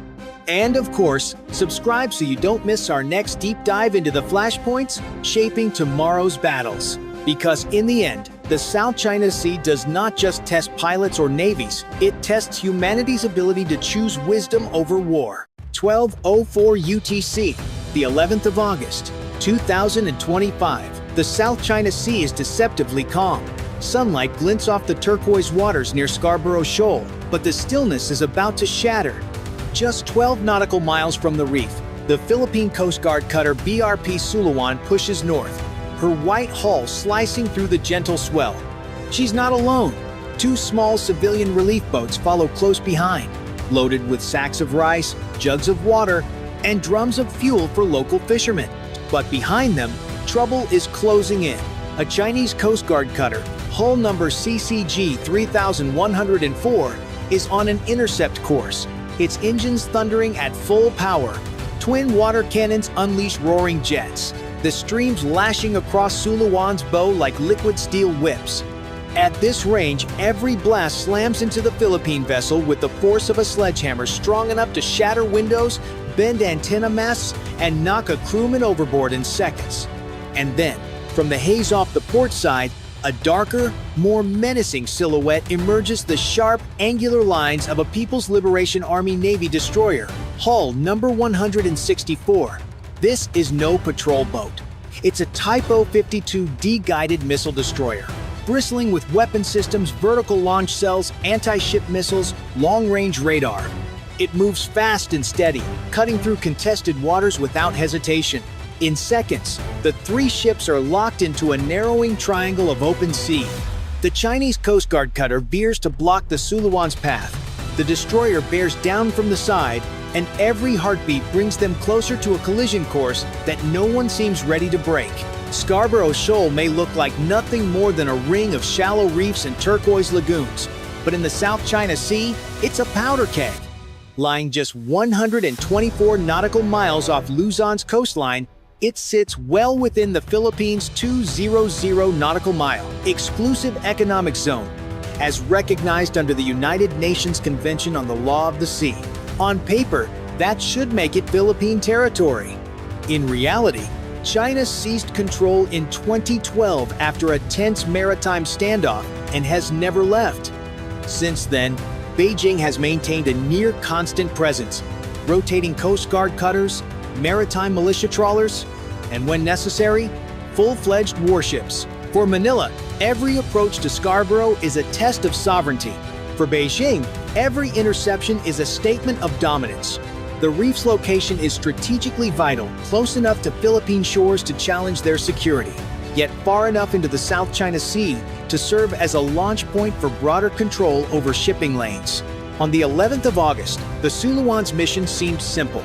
Escort 2 relief craft to fishing grounds near the shoal, deliver supplies, and return to port. But in these waters, simple rarely stays that way. Any Philippine vessel venturing near Scarborough is shadowed, sometimes harassed, by Chinese ships, and today would prove no different. As soon as the Suluan cleared the shoal's shadow, the chase intensified. The Chinese Coast Guard cutter CCG 3104, a 1,500-ton vessel built for intimidation as much as enforcement, surged forward. Spray boiled off its bow, engines straining at near maximum output. Its target was clear: the Philippine patrol ship and the 2 slow-moving civilian boats trailing behind her. The cutter's water cannons roared again, unleashing high-pressure blasts that swept across Suluan's decks. On paper, water cannons are non-lethal. In reality, at close range, they can shatter reinforced glass, rip communication antennas from their mounts, and flood exposed compartments. Every blast forced Suluan's crew to duck behind armored shields, gripping rails to stay upright on the rolling sea. But today's pursuit had a dangerous twist. Instead of following directly in Suluan's wake, CCG 3104's captain swung wide to port, angling to cut across the Philippine ship's bow, a textbook interception maneuver meant to force a target off course. At speeds pushing 20 knots, the margin for error was razor thin. From the bridge of the Suluan, repeated radio calls crackled into the void. Chinese Coast Guard, this is BRP Suluan. Alter course immediately. No reply. Only the cutter's sirens wailed, blending with the hiss of the cannons. Meanwhile, the PLA Navy destroyer held its own steady track, a silent looming wall of steel off to the side. In theory, vessels flying the same flag should coordinate. But here, with adrenaline high and tempers hot, coordination was about to break down in the most spectacular way possible. Spray shredded the daylight as the PLA Navy destroyer grew in the glass, hull number 164 riding a steady port track. Off her bow, the Chinese Coast Guard cutter CCG 3104 was no longer simply tailing BRP Suluan. It had swung wide to port for a classic bow-crossing intercept, eyes and adrenaline fixed on the Philippine ship. That line, however, now intersected the destroyer's path. On the Suluan's bridge, the bearing lines converged like jaws. The destroyer signaled and sounded her horn. CCG 3104, already committed, kept her angle. At roughly 20 knots, there was no time, no sea room, no graceful exit. The cutter's knife bow punched into 164's port quarter with a thunderous, hollow boom that rolled across the flat water and hammered every bulkhead within earshot. Metal failed first. The cutter's stem folded inward and upward, buckling around the forward gun mount. The shield twisted, rivets sheared, and deck seams split like zippers as shock ran aft. For the warship, punishment was superficial but ugly. Long, ragged gouges along the port plating, paint peeled to silver, stanchions bent, fittings jarred loose. The whole hull shuddered, and men stumbled on steel that suddenly felt alive. Forward on CCG 3104, crew who had been clustered at the rail vanished in the instant of impact, thrown flat, dragged out of sight by spray, or retreating behind the torn forecastle. Sirens died. The water cannons fell silent. For a heartbeat, the only sound was wind and the slow slap of swell against torn metal. Then, systems caught up with reality. The destroyer's horn bellowed again. Damage control teams spilled along the port side. The cutter wallowed with her bow low, engines idled, steering sluggish. Operationally, she was done. A harassment run had ended in friendly steel against friendly steel under foreign eyes and open sky. From the deck of the BRP Suluan, disbelief rippled through the crew. Seconds earlier, they had braced for another blast from the water cannons. Instead, they watched the pursuing cutter crumple into its own Navy's destroyer, a collision so loud it seemed to shake the air itself. Through binoculars, Philippine officers saw Chinese deckhands staggering, some clutching railings, others disappearing entirely behind the mangled bow. The Suluan's radio operator wasted no time. On an open channel, in clear English, "Chinese vessel, we can provide medical assistance. We can assist in search and rescue." Silence. The offer was repeated, this time in Mandarin. Still nothing. On the destroyer, damage control teams moved methodically along the scraped port plating, assessing. On the cutter, crew gathered aft, far from the buckled foredeck, their movements slow and deliberate. It was clear they were injured, if not physically. Then by the sudden shock of their mission collapsing in front of them. From a humanitarian standpoint, refusing help seemed unthinkable. But in these waters, politics outweighs pragmatism. Accepting aid from the very ship you'd been harassing minutes earlier would be a public relations defeat. Better to struggle alone than to admit vulnerability under the watchful eyes of your opponent. Meanwhile, the civilian relief boats, sensing the tension, slipped out of sight to the north. For them, this was supposed to be routine food and fuel for fishermen. Instead, they'd just witnessed an international embarrassment unfold in real time, one that neither side would forget quickly. Within hours, Manila moved to seize the narrative. Philippine Coast Guard spokesman Commodore J. Terriella addressed reporters, calling the incident atrocious and inane behavior that blatantly violated COLREGs, the international regulations for preventing collisions at sea. He stressed that the cutter's maneuver had not only endangered the Suluan's crew, but also risked lives aboard all three ships, including China's own destroyer. Terriella confirmed what the radio logs already showed. "We offered medical, search, and rescue assistance immediately after the collision. They refused." That says a lot. The refusal, he implied, reinforced the Philippine stance that China would prioritize saving face over ensuring safety. In Beijing, the tone was strikingly different. Chinese Coast Guard spokesman Gan Yu acknowledged there had been a maritime encounter but omitted any mention of a collision. Instead, he framed the operation as monitoring, pressing, blocking, and controlling actions he described as lawful enforcement within what China calls its territorial waters. State media carried no images of the crippled CCG 3104, and no footage surfaced from official sources. The diplomatic channel stayed quiet. There was no joint investigation, no hotline calls, no public statement from either navy. For outside observers, the silence was telling. In the South China Sea, what's not said after an incident can speak just as loudly as the event itself. Scarborough Shoal is far more than a scattering of reefs and sandbanks. Sitting well inside the Philippines' 200 nautical mile exclusive economic zone, it's a strategic chess piece in one of the world's busiest maritime corridors. Under the 2016 Permanent Court of Arbitration ruling, China's claim over the shoal was deemed invalid under the United Nations Convention on the Law of the Sea. Beijing, however, rejected the ruling outright and has maintained control since 2012, enforcing a de facto blockade with a rotating mix of Coast Guard cutters, maritime militia vessels, when needed, warships. For Manila, every patrol near Scarborough is a declaration: we will not concede our rights. For Beijing, every interception reinforces a different truth. Control rests with the ships physically present, not with court rulings in The Hague. The 11th of August collision didn't happen in isolation.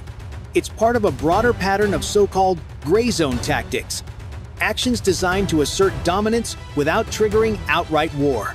These range from water cannon harassment and dangerous blocking maneuvers to more provocative measures like using high-powered lasers to temporarily blind Philippine sailors, ramming fishing vessels, and obstructing resupply missions to outposts in the Spratlys. The stakes extend beyond sovereignty. The South China Sea handles over 60% of global maritime trade, worth an estimated $3.4 trillion annually. Oil tankers, container ships, and bulk carriers pass through daily, making the region an economic artery for the world. Any prolonged disruption here could ripple across the global economy in days. Militarily, Scarborough's position is equally potent. China's network of militarized artificial islands already gives the PLA Navy surveillance and strike capability across much of the sea. Developing Scarborough into a similar outpost would extend that reach alarmingly close to the Philippine mainland, further tightening Beijing's control over critical shipping lanes. Against this backdrop, the 11th of August incident becomes more than just an embarrassing mishap. It's a reminder that in the high-stakes game of presence and perception, even allies under the same flag can collide when aggressive tactics override coordination. At sea, collisions between rival ships are tense enough, but when friendly steel crashes into friendly steel, it exposes the razor's edge these gray zone confrontations walk every day. On the 11th of August, a high-speed harassment run meant to intimidate a smaller Philippine vessel instead crippled one of China's own Coast Guard cutters, and did so under the watchful eyes of the very crew it was chasing.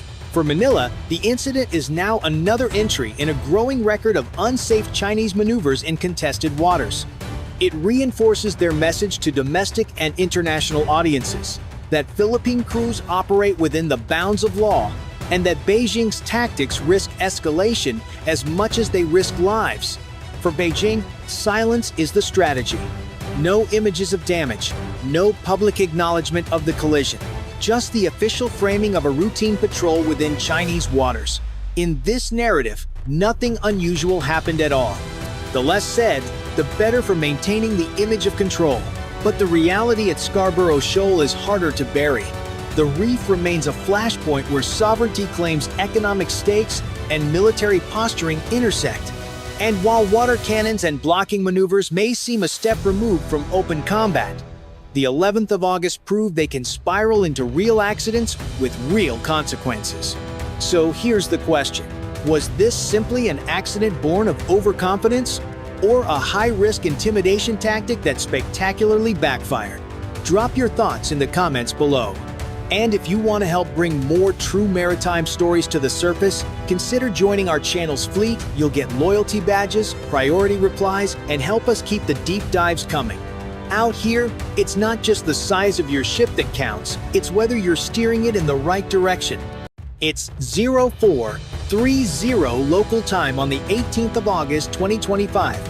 In the Strait of Malacca, USS John Finn scope flares 3 Chinese warships, a big Type 055 with 2 frigates, plus a strange thump on sonar. Alarms kick off, red lights wash the passageways. Sailors sprint to battle stations.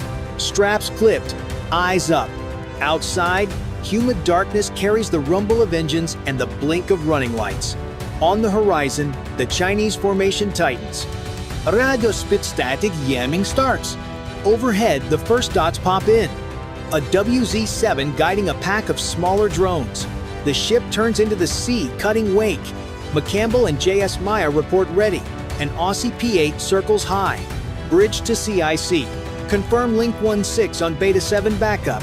A pause. Link solid. Hands hover over SM6 launch keys. Nobody wants the first shot, but nobody will wait for it either. The next minutes will set the tone. Hold the lane open, or see the night tip into gunfire that pulls the whole region in. The Strait of Malacca is the world's choke point. Each day, tankers and freighters pass through narrow lanes that carry energy to Asia and goods to the West. If that flow stops, shelves back home go empty, prices spike, and factories grind to a halt. That's why USS John Finn, McCampbell, and Japan's Maya are here, joined by an Australian P-8 overhead. Together, the quad patrols to keep the waterway open. Across the horizon, China's Navy pushes back. A massive Type 055 cruiser, 2 frigates, and a Yuan-class submarine hunt for control. Their mission: lock down the string of pearls, shield Beijing's oil routes, and send a warning to the Quad. To do this, they jam radios, launch drones, and stalk with submarines tools designed to squeeze out any ship that resists. For the US and allies, the stakes are more than one patrol. If they yield here, freedom of navigation looks like a hollow promise. If they stand, China risks losing face and market trust. Insurance rates are climbing, and traders watch every radar blip. The tension is not abstract, it's fuel prices, shipping costs, and political credibility, all hanging on steel decks riding heavy seas. Singapore's control center reports crowded lanes and fading AIS pings. Civilian masters ask for space and steady bearings. One spark here is not politics, it's fire on the water, sirens at night, and weeks of closure for the busiest choke point. The rules are strict. No first shots. Respond only if attacked. Edge deterring without sparking war. Every move is calculated. Every order carries risk. Now the question hangs. Whose resolve will crack first, the Quad holding the line, or China pressing its claim? If you were in command, would you back the US or the plan? Drop a quick 1 or 9 inches to comments, and let's see where you stand. The radar screen flashes. 3 Chinese warships sit inside missile range. At the same moment, sonar paints a Yuan-class shadow. Jamming slams GPS and Link 1-6. Voices clip in and out. The crew flips to Beta 7. Aegis consoles glow, stacking fast returns in the sky. Multiple inbound drones. The tactical officer calls. High overhead, a WZ-7 cues, a swarm toward John Finn. Weapons free on drones. The first SM-6 seconds leap from their cells, white tails cutting the dark. Seconds later, more interceptors punch up, each set to meet diving targets. Explosions bloom. Some drones vanish, others slip low, hugging the chop. McCampbell's gun hammers, red tracers climbing. JS Maya shares its fire control picture, sealing a flank gap. CEC lets ships fight as one. Overhead, the Australian P-8 scatters sonobuoys to pin the sub's lane. The swarm presses. Operators call fresh vectors every few seconds. Each kill buys seconds, not safety. CIC grows hot and loud, but discipline holds every burst logged, every intercept confirmed. The ship heals with recoil as the Mach 45 barks, chasing specks, skimming the wave tops. Link 1, 6 over Beta, 7 stabilizes. The Quad network snaps tight. Tracks stop drifting despite the jamming. A Virginia-class submarine whispers in. The Yuan is astern, shallow screws, conservative turns. The captain repeats the ROE. Hit drones only. Do not fire on ships. One wrong salvo could turn a drone fight into a regional war. The first wave thins. Wreckage slaps the sea. McCampbell reloads ready rounds. Maya rotates sectors to cover the next dive line. The P-8's buoys catch a murmur, then quiet, no torpedo run yet.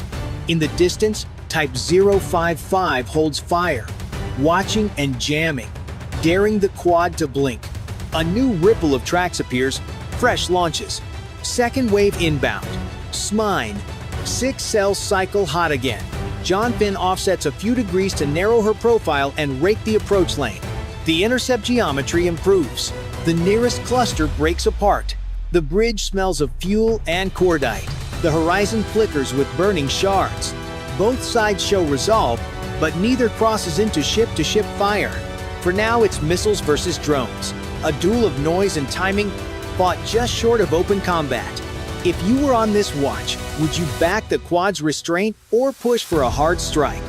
Tap 1 or 9 inches the comments and subscribe so you don't miss the next hit of this standoff. The second wave arrives denser, faster, flying lower. Radar floods with clutter, echoes bouncing off merchant ships in the lane. The WZ-7 still circles high, feeding vectors to the swarm. Every screen in CIC flashes red, contacts moving in tight packs. The commander orders, prioritize low flyers, keep the sea lane open. SM-6 tubes crack again, white streaks climbing into the dark. Some drones explode at altitude, others dive through untouched. McCampbell and Maya open up, tracers ripping the horizon, but the swarm splits half climbing, half hugging the waves. The defense net stretches thin, a cluster punches through. John Finn swings 5 degrees starboard, narrowing her profile, channeling drones into a cone. The Make-45 spits shells in quick bursts. Some targets vanish, but 2 skim closer, snarling engines almost on the bow. A CIWS mount roars, brass spilling across the deck until both break apart in fire. Beneath the surface, the Virginia shadows the Yuan. The duel is silent but alive. If the Chinese sub fires, escalation is instant. The P-8 layers more buoys, trying to box the contact. Jamming spikes again. Link 1-6 falters, forcing another switch on Beta 7. Operators scramble, fingers flying across consoles, patching frequencies. If the network collapses, the quad loses its shared eyes. Each second of silence is danger. A drone flashes over the bow, rattling bulkheads before crashing into the sea. Sweat drips in CIC. Every sailor knows, one drone getting through means fire on deck, casualties, and the mission blown open. Each SM-6 costs millions. Each drone is cheap and disposable. The imbalance gnaws at every mind. The Type 055 still waits. Its big guns stay cold, but its silhouette looms. One salvo could tip restraint into chaos. Rules of engagement bind the quad no first strike. So the standoff drags, pressure building with each interception. Smoke drifts across the strait. The sky is littered with burning wreckage. The sea lanes stay open, but barely. The crew knows, if this line fails, the enemy strikes home and no one escapes the fallout. The horizon pops white.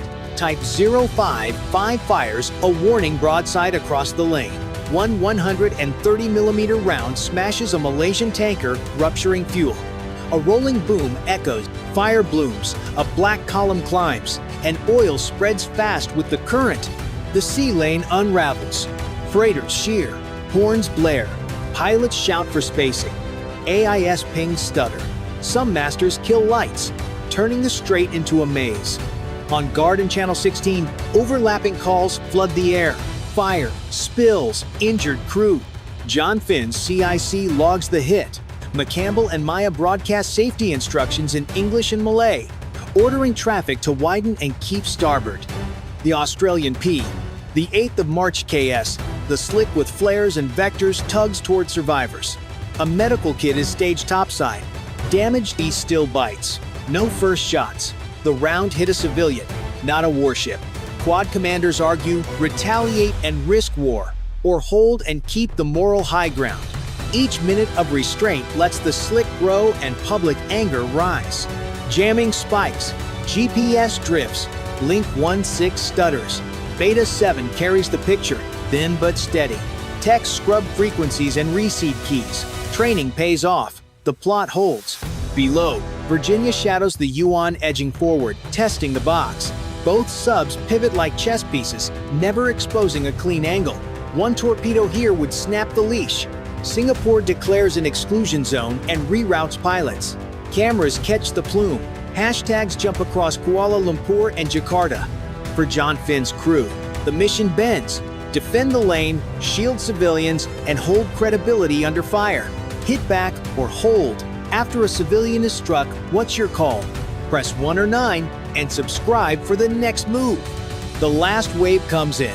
Radar plots pack dense, rushing low and fast. CIC holds a tight calm, clipped voices mark bearings. Everyone knows, this push decides if the strait stays open. SM -6 seconds streak upward. Interceptors cutting clean lines. Explosions bloom. Some drones vanish, others dive through gaps. McCampbell's gun spits red tracers. Maya shifts sectors, feeding fire control tracks into the net. Overhead, the P-8 circles, calling updates while the Yuan lurks below. John Finn swings 3 degrees, narrowing her profile, forcing attackers into a funnel. The Mark 45 hammers short bursts, air bursts detonating in front of the swarm. 2 drones fall. Another limps smoking, then breaks apart. More keep coming. CIWS free. Phalanx mounts, spin, then roar. A stream of white tracers sows the dark. One drone disintegrates instantly. Another skims low, faster than eyes want to track. The gunners hold aim. Final burst ripping it apart. Brass spills across the deck, jamming spikes. Link 1-6 wavers, but Beta 7 holds. Tech scrub frequencies and reseed keys, the net stays alive. Below, Virginia tracks the Yuan easing forward, still quiet. One torpedo here could trigger open war. Fresh returns fan out, cued by the WZ-7, SM-6 magazine's thin. John Finn shifts 5 degrees starboard, improving intercept geometry. 2 missiles hit high, tearing drones apart. Survivors drop low, sea skimming, where only close-in guns can kill. CIWS thunders again. A bow drone races in, 40 yards, then 30. The mount steadies and fires. The target erupts 10 yards off the water, spray lashing the bridge. Damage teams rush topside, clearing fragments from intakes and cables. Fewer icons blink. One last drone slides in from port, too low for missiles. The portside phalanx slews, steadies, and spits a stream of fire. The drone folds and slams into the sea. Then silence. For half a minute, CIC stays frozen. No new tracks, no fresh cues. The sky clears. Ceasefire. Hold condition 1. The captain's tone is steady. Around him, sailors sag in their seats, ears ringing, sweat streaking faces. McCampbell checks in green. Maya green. P. Ocean stable, Virginia steady. The line is held. Tonight, defense beats numbers by timing, angles, and a network that refused to fail. Guns fall silent. Smoke drifts across the strait. Quad ships hold station, radar sweeping. Then, the Chinese formation breaks. Type 055 turns. Frigates slide behind. The Yuan slips into deeper water. No shots at quad, only silence. For 3 tense hours, the standoff stretched, ending without warship hits. No sailors lost, yet the sea pays the price. The Malaysian tanker still burns, oil spreading across the lane. A civilian disaster overshadows the duel. In CIC, sailors log system checks. Magazines stand half empty. Each drone costs thousands, each interceptor millions. China forced the Quad to spend heavily just to keep the lane open. The imbalance is clear. Singapore declares an exclusion zone. Cleanup craft scramble, but the slick spreads fast. 10% of shipping halts, insurance spikes, Brent crude jumps past 115. Markets in Tokyo, Seoul, and Sydney shake. No open war, yet shock ripples through Asia. Politically, the effect is sharp. ASEAN calls for calm, but leans toward a treaty to safeguard Malacca. Singapore steps forward as mediator. Quad leaders stress unity and the ability to restore comms under jamming. Beijing insists it was a warning, but many see recklessness instead of restraint. In Washington and Tokyo, briefers highlight the lesson. Jamming can blind, swarms drain expensive magazines, and restraint can still backfire when civilians are struck. Beijing's press hails resolve, but abroad the spill dominates coverage, a blow to China's image. For the crews of John Finn, McCampbell, and Maya, relief is brief. This was only one night. The next clash may bring missiles, not drones. The next broadside could aim for steel, not a tanker. So the question remains, did the Quad truly win by holding the line? Or did China prove it can still bend the strait at will? Drop 1 or 9 inches in the comments and subscribe so you don't miss the next scenario at sea. It's 1742 on the 9th of August 2025. In the South China Sea, the USS John C. Stennis detects a high-speed track Mach 3, closing fast. Alarms hammer the ship. Sailors race to battle stations, boots slamming metal decks. On the flight deck, Super Hornets spark to life as handlers knife hand jets into position. Inside CIC, screens flash red, voices stack, tension climbs. E2D calls, unknown inbound, bearing 240. Outside, the horizon glows as contrails scratch the dusk. To the east, China's carrier Shandong pushes forward, destroyers fanning wide. Link 1, 6 stutters, voice nets take over. 5,000 Americans brace for impact. One mistake, and this ship could be the next casualty at sea. The watch team pushes for clarity as DRFM noise creeps over the scope. A growler spools for launch. The deck shakes. Green shirts wave jets forward. In the flag plot, the strike group commander keeps his voice level. Hold the line. Somewhere ahead, a Virginia sub waits, silent in the thermals. Go! The South China Sea is more than water on a map. It is a highway of tankers and box ships that keeps food on shelves in factories running from California to Singapore. Tonight, the USS John C. Stennis sails as a shield for that flow. Every safe transit protects jobs, lowers costs, and signals that the rules at sea still matter. Across the horizon, China's carrier Shandong and her destroyers press forward to test that shield and measure American resolve. If they bend the lane even a little, insurers raise risk, allies hedge, and rivals redraw lines. The U.S. objective is stark: keep the sea lanes open no matter the pressure. For Washington, a carrier strike group is more than steel. It is credibility made visible. If it fails, premiums spike, partners doubt, and deterrence frays. The plan brings stealth, J-35, Type 055 with deep missile cells, and DRFM tricks that turn radar into a funhouse. The U.S. counters with E-2D eyes, Growler jammers, and Aegis ships stacking layered defense. Link 1 6 ties the picture together until it doesn't. A cyber cut can scatter the view, forcing crews back to voice nets and discipline. Here, seconds and training outweigh slogans.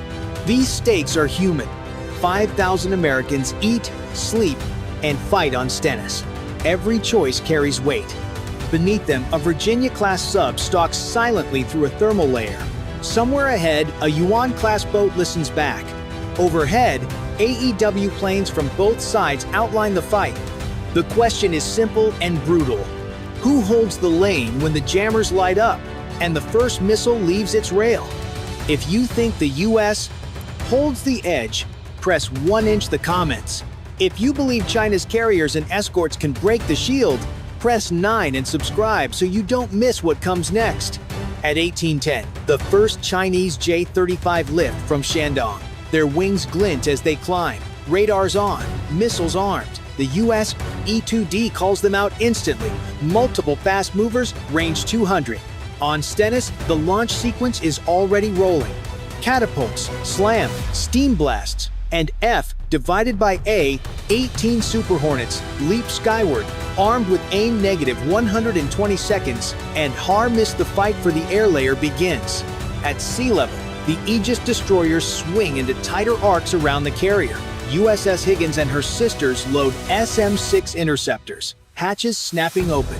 CIC crews mark every incoming track with cold precision. A buzz of voices turns into single commands: clear, fast, rehearsed 1,000 times. By 1820, jamming erupts. The J-35 throw DRFM decoys that splinter radar beams into ghost contacts.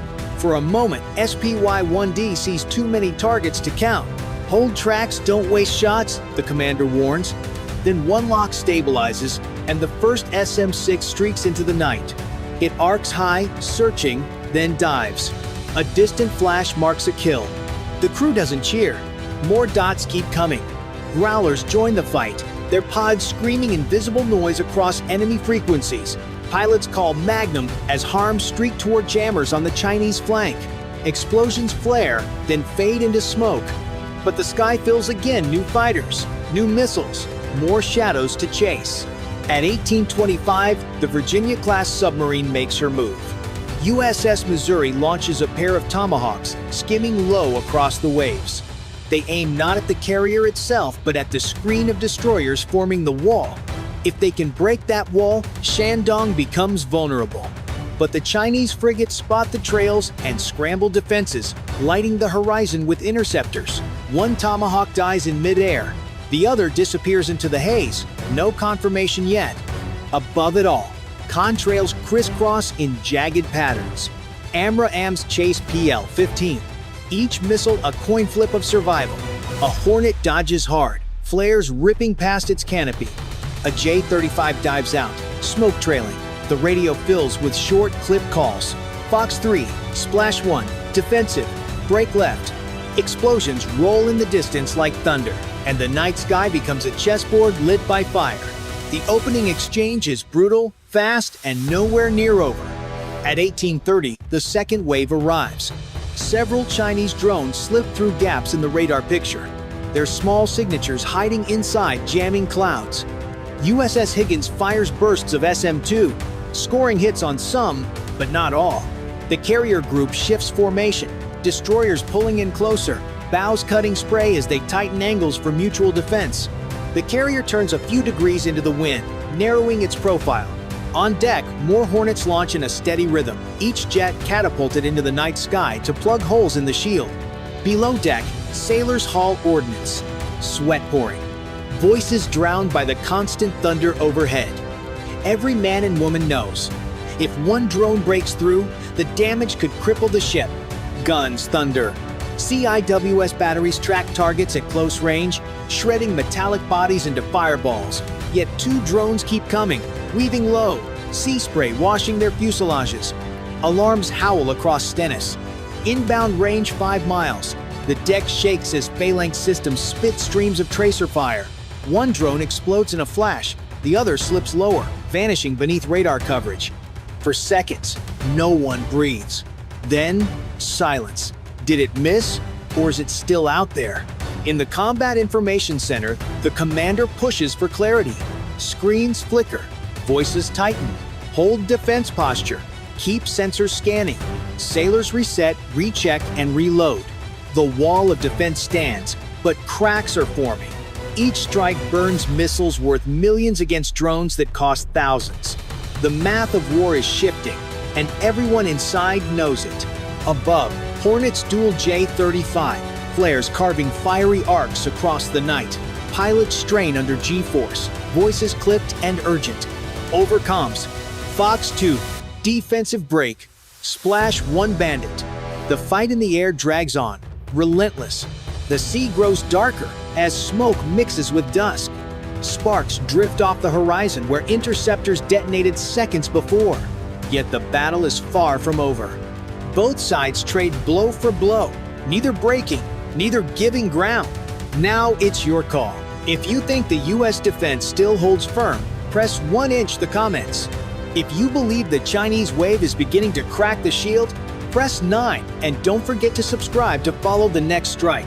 At 1840, just as the tempo steadies, a new threat knives in low. Radar picks up faint. Jagged returns small, fast, hugging the surface. Not J-35 or big drones. These are sea-skimming missiles built to hide in clutter and steal seconds. Inside CIC, voices tighten. SPY-1D struggles to hold locks as contacts flicker between swells. Low flyers, bearing 180, closing fast. The commander answers without pause. CRAM live, CIWS priority. Save SM-6 for high tracks. Orders ripple through steel as crews sprint. Magazines crack open, belts feed. The Aegis screen buys moments. USS Higgins and her sisters spit ESSM and SM-2 on ugly angles, meeting threats where geometry hurts. Orange bulbs bloom, others slip, wakes hidden in foam. Stennis yaws into the wind to narrow profile. CIWS mounts wake and chatter. White tracer ladders stitch the night. One missile bursts to sparks. Another vanishes under a radar lobe, then pops back up, too close. The bridge throws the rudder over.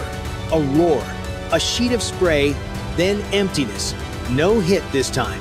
Overhead, growlers flood the band to blind seekers, while Super Hornets drop to knife-edge altitude, cueing sidewinders at low flyers. Deck crewsman crashes gear and hoses, ready for fire that does not come. New vectors flow from a KJ-600. High above, a WZ-8 draws a silver ruler, feeding aim points. Somewhere below, a Yuan-class submarine listens for the carrier's turn. The wave thins, breaks, and reforms. The duel is no longer jets versus jets. It is salvos versus shields, deception versus discipline. The side that adapts first will hold the lane. At 1855, the last wave closes in. Tracks multiply on radar missiles, drones, and fighters, all converging at once. The carrier group braces for impact. Engage! Engage! The order cracks through the net. USS Higgins spits another spread of SM-6. The sky lights with exhaust trails as interceptors arc high, diving fast toward incoming shadows. Explosions ripple in the distance. Flashes lighting black clouds. On Stennis, the deck quakes as CIWS batteries roar. Vulcan cannons spit white-hot tracers, carving walls of steel through the night. One missile shatters, another splits into fragments. Yet a third dives lower, weaving past the defenses. "Range 2 miles!" someone shouts. Growlers jam furiously, frying seeker heads. Super Hornets claw into the melee, firing sidewinders at J-35, still pressing the fight. Above, AMRAAMs and PL-15 chase each other like deadly comets, their explosions brief suns in the dusk. Inside CIC, tension peaks. The commander grips the rail. Hold the line, nothing through. The room vibrates with impacts as intercepts detonate dangerously close. Sailors keep feeding ammo, their hands blistered, voices raw. One drone slips into the final mile. A CIWS mount locks, guns scream, and tracers cut the target apart. Fragments rain across the sea. The ship shakes with a shockwave, spray blasting over the bow. The horizon clears. Radar screens stabilize, red icons fading. Pilots call Winchester weapons spent. The last echoes of battle fade into smoke and static. The strike group survives. Every sailor exhales, sweat streaking faces, ears ringing from the storm of steel. They know how close it was. One more missile, one more drone, and the story could have ended differently. Tonight, the defense holds, but both sides have learned. The US can still shield its carrier, but at enormous cost. China can hurl salvos that strain even layered defenses. The duel is no longer theoretical. It is proven in fire. Now a choice for you. If you believe the US won the edge in this climax, press 1 inch the comments. If you think China's relentless wave showed real dominance, press 9 and hit subscribe to stay with us as the story continues. Result: the USS John C. Stennis and her strike group survive, but the cost is heavy. Magazines run low, the flight deck bears scorch marks, and crews are drained. For sailors, tonight proves discipline and courage can still beat chaos. For commanders, it warns the next fight will be harder, faster, and less forgiving. Strategically, this clash sends a signal across the Indo-Pacific. America shows it can still guard a carrier against modern salvos. Allies breathe easier, convoys move, ports work, but they also see the price. Dozens of million-dollar interceptors destroy drones and missiles that cost a fraction. The math favors the attacker, and China notes it. For Beijing, the lesson is clear. Waves of J-35, drones, and sea skimmers did not sink the carrier, but they bent the shield and mapped its seams. The plan proved it can stress layers, force the US to reveal procedures, and learn with each strike. Even without a kill, that is progress. Cyber warfare adds another shadow. The brief Link 1-6 collapse showed how fragile shared vision can be. For minutes, voice brevity replaced software. The fleet endured, but a longer blackout paired with one more wave could flip the story. Under the waves, the duel remains unfinished. Missouri reports faint clues a Tomahawk broke through, but the sea keeps its secrets. Overhead, KJ-600 tracks and a streaking WZ-8 hint at greater reach next time. Both sides withdraw. Radios quiet. Hangars buzzing as crews rearm for a fight that is not over. No flags change hands. The lanes remain open, but tension thickens. The lesson is blunt. Defense works, but it is brittle and costly. Offense adapts, and it is cheap. Budgets, tactics, and alliances will shift around that truth. Tonight, the American carrier stands.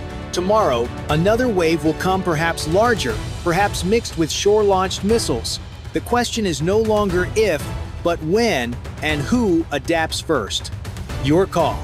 If you think the US truly held the line, press 1 inch the comments.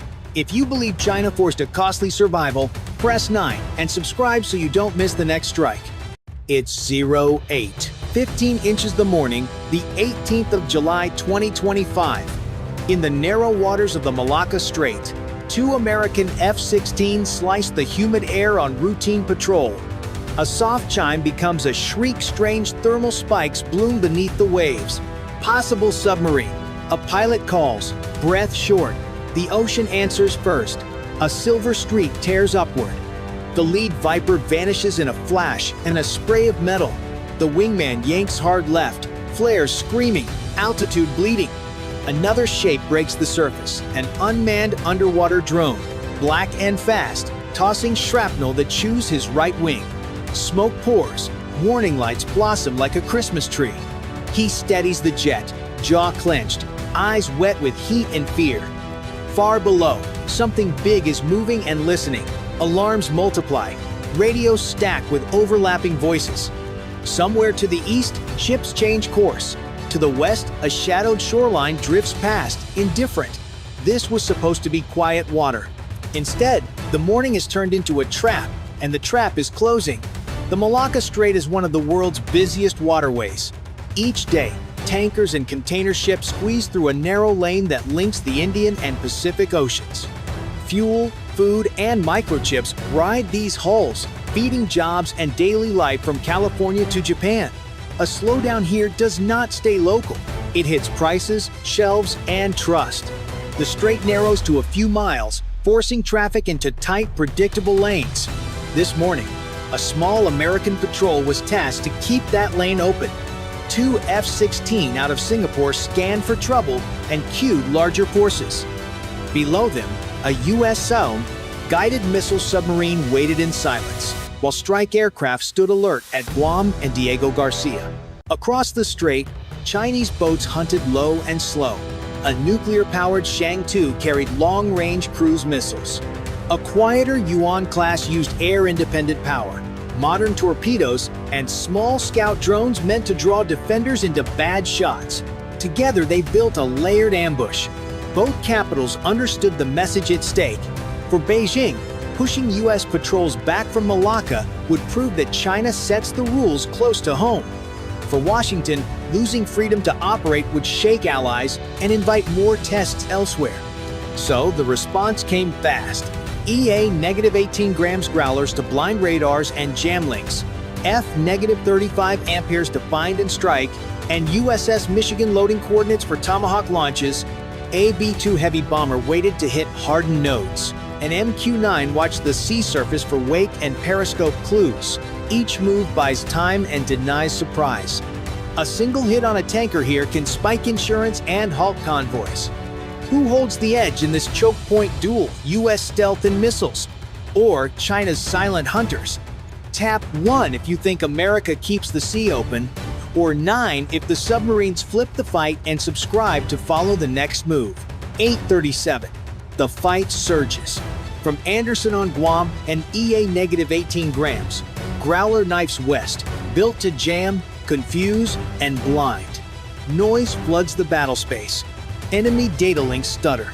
Search radars stare into static. Jamming buys seconds, and seconds keep people alive. F-35.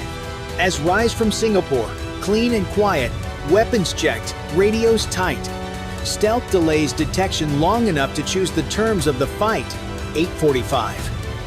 Beneath the chop, USS Michigan slides into a silent firing box east of the strait.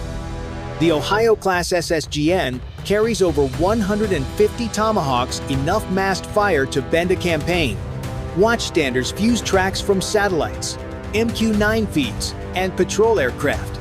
The standing order is simple: hold fire until hostile subs commit. 8:57. The first American punch lands. A pair of F-35 catches the Chang'e edging toward launch depth. Two Joint Strike missiles skim low, hop the waves, and strike like hammers. Steel buckles, compartments flood, and the nuclear boat dies in minutes. One of China's sharpest hunters is gone. 9:15. Far inland, a B-2 Spirit Street Elf bomber releases a GBU-57 massive ordnance penetrator into a hardened node guiding unmanned undersea vehicles. The blast drills deep and silences control. Knocking out the brain weakens the swarm. 9:20. USS Michigan launches two Tomahawk Block 5 at the Yuan class as it tries to reset the ambush. One warhead tears open starboard. The other kills pumps and power. Flooding spreads fast. The crew fights to contain damage, ejects decoys, and limps south trailing oil. The trap is broken, but the sea still hides knives. 9:30. A Chinese J-15 claws up to challenge. An F-35 fires an AIM-120D AMRAAM, guided by a web of sensors painting the sky. The missile slams home. Fragments rain into gray water. In under an hour, the board tilts. One submarine destroyed, one crippled, one fighter down. American jets hold the air, and American missiles hold the initiative. Yet the strait is still crowded with echoes. New contacts flare, fade, and return. A buoy chirps once, then goes dark. Every transmission risks exposure, and both sides measure each word. The opening punches have landed. The next exchange will be closer, faster, and meaner. Here, survival depends on seconds and discipline under pressure. Several minutes after the first strikes, the fight refuses to cool. Chinese commanders order a second wave. It is mixed fast drones on the surface, torpedoes creeping below, and fighters circling overhead to bait the Americans into revealing positions. On board USS Michigan, tension thickens. The crew watches sonar traces split, merge, then vanish. It is a classic tactic. Overload the picture, make defenders guess wrong. The Growler throws fresh jamming, static drowning enemy signals, but clutter builds on US screens too. F-35. As patrol at altitude, each pilot scanning for sudden spikes of heat. One dives to chase a contact, only to find a decoy drone skimming waves. Wasted missile, wasted time. Seconds later, another blip flashes closer, this one real. The stealth pilot looses a strike, and the target vanishes beneath white foam. Below, the Yuan-class submarine, though damaged, lashes back. It spits a spread of torpedoes before retreating south. The weapons streak forward, homing on the Growler's escort. Countermeasures fire bubbles and flares in the water to drag them wide. One torpedo detonates harmlessly, shaking the sea but hitting nothing. 9:45. The battle compresses. A second J-15 pair races in, pushing hard to challenge American stealth. Their goal is not victory in the sky, but distraction, drawing attention while drones and torpedoes sneak closer. An F-35 climbs to engage, missile rails emptying, tracers burning the horizon. One Chinese jet drops, the other retreats low. On Michigan, sailors pivot to last-ditch defenses. The submarine angles slightly, cutting its noise profile, reducing the chance of being fixed. Every helm order feels like threading a needle in darkness. "Steady," the captain repeats, voice calm but tight. The strait itself turns hostile. Merchant ships scatter, radios chatter, echoes bounce off hulls. Friend and foe blur. For the Americans, every false target means one less missile for the real threat. For China, every lost drone is cheap, but every American launch costs millions. Both sides push, neither yielding. Control of Malacca now hangs on endurance. Who can hold longer? Who can bleed less? That's the question for you too. Tap 1 if you think US forces keep the upper hand. Or 9 if China's second wave can still turn the fight. And make sure you subscribe, because the clash is only tightening. Then the twist arrives. Alarms spike again, new tracks, smaller and faster, skimming the surface like shadows. These are unmanned boats, packed with explosives, racing low where radar sees poorly and missiles struggle to lock. They spread wide, weaving unpredictable paths. For the Americans, it is a sudden nightmare. F-35 cannot waste expensive missiles on every boat. The Growler's jamming is near useless. These craft do not depend on data links. USS Michigan and its escorts must react with raw reflex. On Michigan, sailors load short-range interceptors and prep decoys. The captain orders, hold steady, engage on closing. The submarine itself cannot surface guns, but Allied ships nearby shift to cover. Deck weapons spit rounds, churning water into spray. Several boats vanish in fireballs, but more surge past. One skimmer darts dangerously close, forcing an F-35 to dive low and strafe with its cannon. The burst rips the boat apart, but the jet now glows hot on enemy sensors. Every choice carries risk. Save the fleet and expose the stealth edge. Meanwhile, the battered Yuan-class submarine tries one last trick.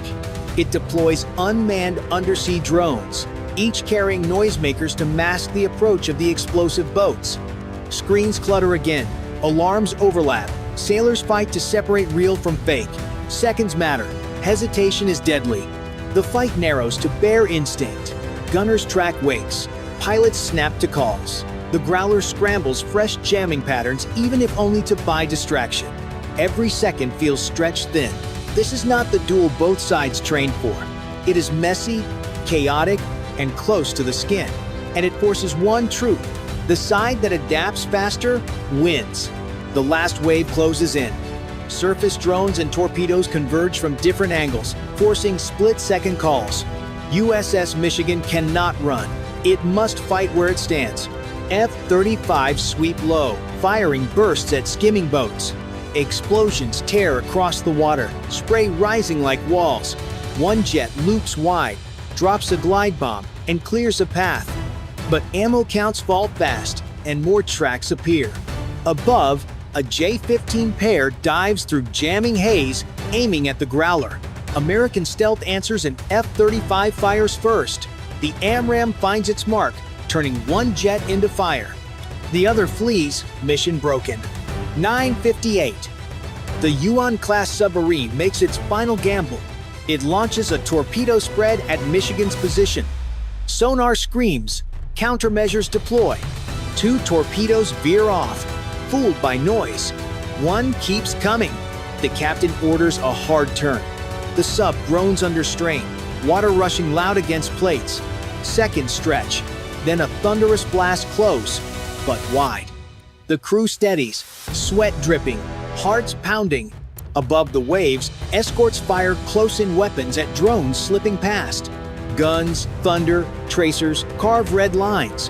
One boat detonates near, drenching the deck, knocking sailors down but sparing the ship. 10-5. The horizon begins to clear. Fewer tracks, weaker signals. A last drone charges, engine screaming. An F-35 rolls in with empty racks, switching to cannon. The burst rips it apart, debris raining into foam. Silence follows, broken only by static and heavy breathing. The Growler eases power. Pilots call out low missile counts. Michigan trims speed, listening for one more ping. Nothing answers. Fuel is low, nerves are raw, but discipline holds and checklists keep hands steady. Radios hiss, boots thump, damage reports trickle in. Scorched paint, strained mounts, rattled nerves, but the strait stays open.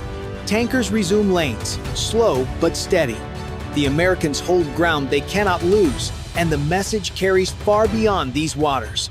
The climax is past. Both sides threw everything at Malacca, and the Americans still hold the line. Who proved tougher here, US defenses under pressure or China's relentless swarm? Drop a 1 or 9 inches in the comments and subscribe so you don't miss what comes next. Result: one nuclear submarine destroyed, another crippled and retreating, multiple drones lost, and J-15 fighters shot down. The US force, bruised but intact, holds the choke point. For America, the message is clear. Layered defenses can work even under saturation. Stealth jets, missile subs, and electronic jammers combine to blunt China's ambush. But the cost is real. Each drone costs thousands, each US missile millions. The math favors the attacker, and planners know it. For China, the clash is not a total defeat. Their drones reached close, their submarines struck first, and they forced America to burn through precious stockpiles. In Beijing, this can be spun as proof that US dominance is not absolute. Pressure will come again. Allies watched every moment. Singapore, Japan, Australia, even far-off Europe see that Washington can still hold the line when tested. But they also see how thin that line island. A single bad call or late intercept could have changed the story. Insurance premiums on ships will climb. Tankers may choose longer routes. Nerves in capitals will tighten. On the decks and in the cockpits, crews breathe out slowly. They survived, but survival came by inches. The strait is open tonight because men and women made the right calls under crushing stress. Tomorrow may be harder. The lesson is stark. Technology matters, but endurance and discipline decide who stays in the fight. Cheap swarms force expensive defenses. Every missile fired drains magazines needed elsewhere. Every strike today shapes the balance tomorrow. So what happens when the next wave doubles in size or adds shore-based missiles to the swarm? That question hangs over commanders planning the next patrol. The Malacca Strait remains open, but no one believes the test is finished. And now it's your turn. After seeing how close both sides push this battle, do you think America's defense still guarantees control? Or is China grinding down the edge? Drop a 1 or 9 inches in the comments and subscribe so you don't miss the next clash. It's 5:30 a.m., the 18th of July 2025. Night clings to the Taiwan Strait, a narrow ribbon of water where the world's nerves live close to the surface. On JS Maya, DDG-179, radar scopes bloom with returns, merchant ships on the lane, fishing boats drifting, and 2 hard, fast tracks pushing in from the west. The bridge is quiet, practiced. Orders move in short words. Helm holds a steady course along the international route. In the Combat Information Center, green light washes over faces as operators call ranges and bearings. A Chinese destroyer's silhouette slides out of the dark. Type 052D, its deck lights stark, its mast alive with sensors. A Type 54 Ampere's frigate follows, closer than comfort. Loudspeakers ready. Maya's navigation lights burn constant. The ship answers with a clear radio call, lawful passage. From the loudhailer behind, a spray-white China Coast Guard 3901 class prowls across the lane, her hoses glinting. Then another voice breaks in on VHF flat. Calm. American. United States Navy warship. Northbound. The geometry tightens. 3 flags, 1 narrow strait. If anyone misreads a signal now, steel meets steel, and the headlines write themselves. The Taiwan Strait is only about 70 nautical miles wide at its narrowest point. For outsiders, it may look like just another stretch of water, but for Asia and the world, it is a lifeline. Every day, tankers and cargo ships thread this narrow passage, carrying fuel, microchips, and consumer goods. If traffic stops here, factories slow, shelves empty, and prices climb across the globe. That is why warships watch this lane so closely. For Japan, the decision to send JS Maya northbound is more than navigation, it is about credibility. Tokyo wants to prove that its navy can operate alongside the US, not just behind it. For Washington, the appearance of the USS Preble from the opposite end of the strait is no accident. Together, the Allies are staging what sailors call a freedom of navigation operation, a deliberate transit meant to show that these waters remain open to all nations under international law. On the Chinese side, the motive is equally clear. Beijing claims these waters as its own, dismissing the idea of an international strait. Its destroyer and frigate are not just patrolling, they are performing, making sure the world sees that any foreign presence will be challenged. To back them up, the Coast Guard and even civilian fishing vessels are drawn into the dance, blurring the line between law enforcement, militia, and Navy. This is what makes the morning of the 18th of September so volatile. One side insists on international rules, the other asserts national sovereignty. Neither can back down without losing face, and neither can push too far without risking collision or worse. Commanders on all 3 bridges know it.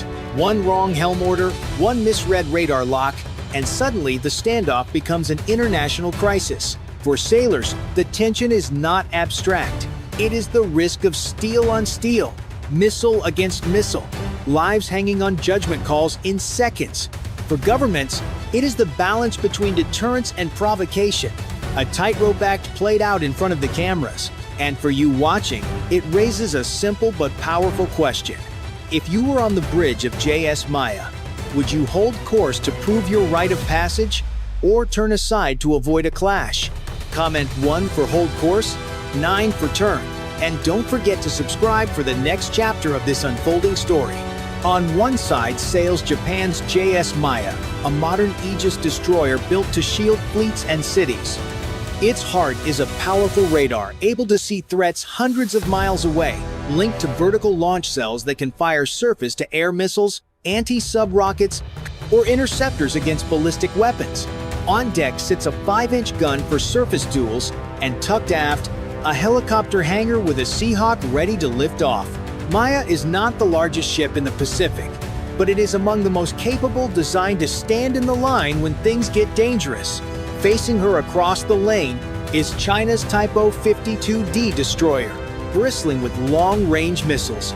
Its combat system mirrors the American and Japanese style, with phased array radar sweeping the skies and vertical launch cells ready for salvos. Alongside, it runs a Type 54 Ampere frigate, smaller but agile. with its own mix of anti-air and anti-ship missiles. To add pressure, a Zhaotu-class Coast Guard cutter trails close, carrying a water cannon and deck gun, projecting Beijing's claim that these waters are its own. From the north comes the USS Preble, an American Arleigh Burke-class destroyer. Its weapons are nearly twin to Maya's: interceptors, Tomahawk missiles, close-in defense guns, and a Seahawk helicopter. Its electronic warfare gear can jam radars and mislead missiles in the final seconds of flight. The U.S. presence is both a reassurance to allies and a direct signal to China. America will not leave partners alone in this contest. All three ships carry trained crews drilled to handle these tense moments. Radios keep crackling, engines hold steady revolutions. But beneath the calm, every sailor knows what is at stake: national pride, deterrence, and the line between warning and war. And that is where you come in. If you think Japan and the U.S. combined can outweigh China's numbers, press 1. If you believe Beijing's sheer persistence makes it stronger here, press 9. And of course, subscribe to follow how this standoff unfolds in the next moves. By 6:15 a.m., the situation hardens. The Type 54 Ampere frigate swings closer to JS Maya, closing the gap to barely 1,000 meters.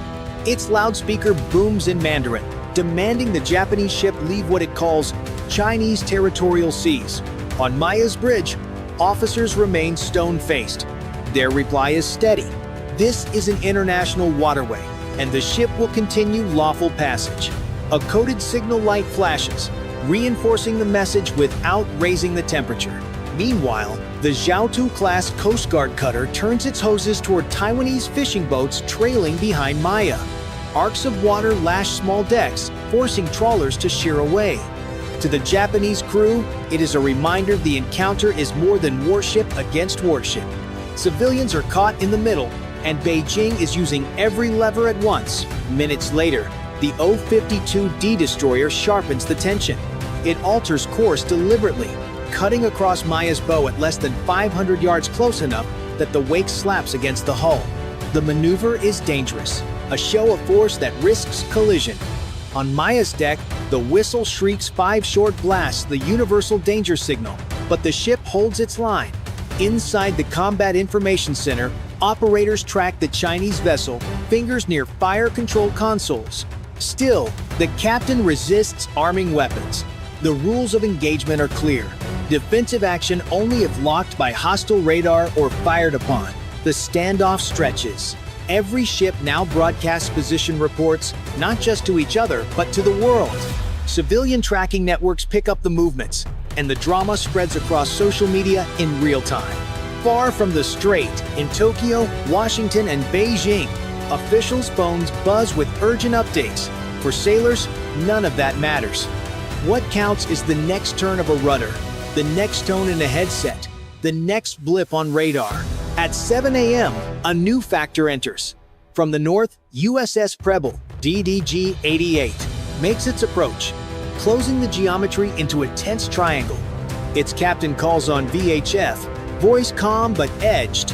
United States Navy warship conducting lawful passage. Any attempt to endanger navigation will be documented. The message is both reassurance and warning. On the Chinese bridge, officers exchange sharp glances. The game has shifted. Instead of isolating a Japanese destroyer, they now face a combined US-Japan presence. The triangle locks into place. Maya on one leg, Preble on another, and the Chinese O-52D anchoring the third. Inside this narrow strait, every helm order is magnified, every radio call a potential spark. Engines rumble, sailors scan through binoculars, and radar beams sweep harder. The risk of miscalculation climbs with every passing minute. In these moments, escalation is not about missiles flying, it is about perception, resolve, and the thin line between intimidation and accident. One aggressive turn could trigger a chain reaction no one can stop. For crews on deck, the choice is stark. Maintain discipline and endure the pressure, or risk a move history will record as the first shot of a new crisis in Asia. The minutes after 7:05 a.m. stretch into the most dangerous sequence yet. The Type O-52D destroyer swings wide, then turns sharply, cutting back toward Maya's course. Distance shrinks, 400 yards, then 350. The Japanese bridge crew braces for impact. Every order is clipped, calm, drilled into muscle memory. Steady course. Engines maintain speed. The destroyer refuses to yield.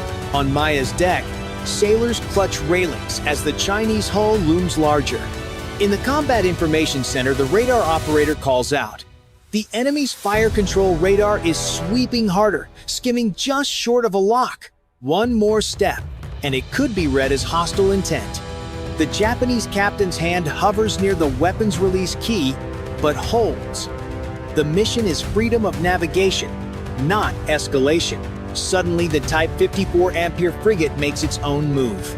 It alters course to pass across Maya's stern, leaving only 300 yards of clearance. The narrow lane becomes a trap.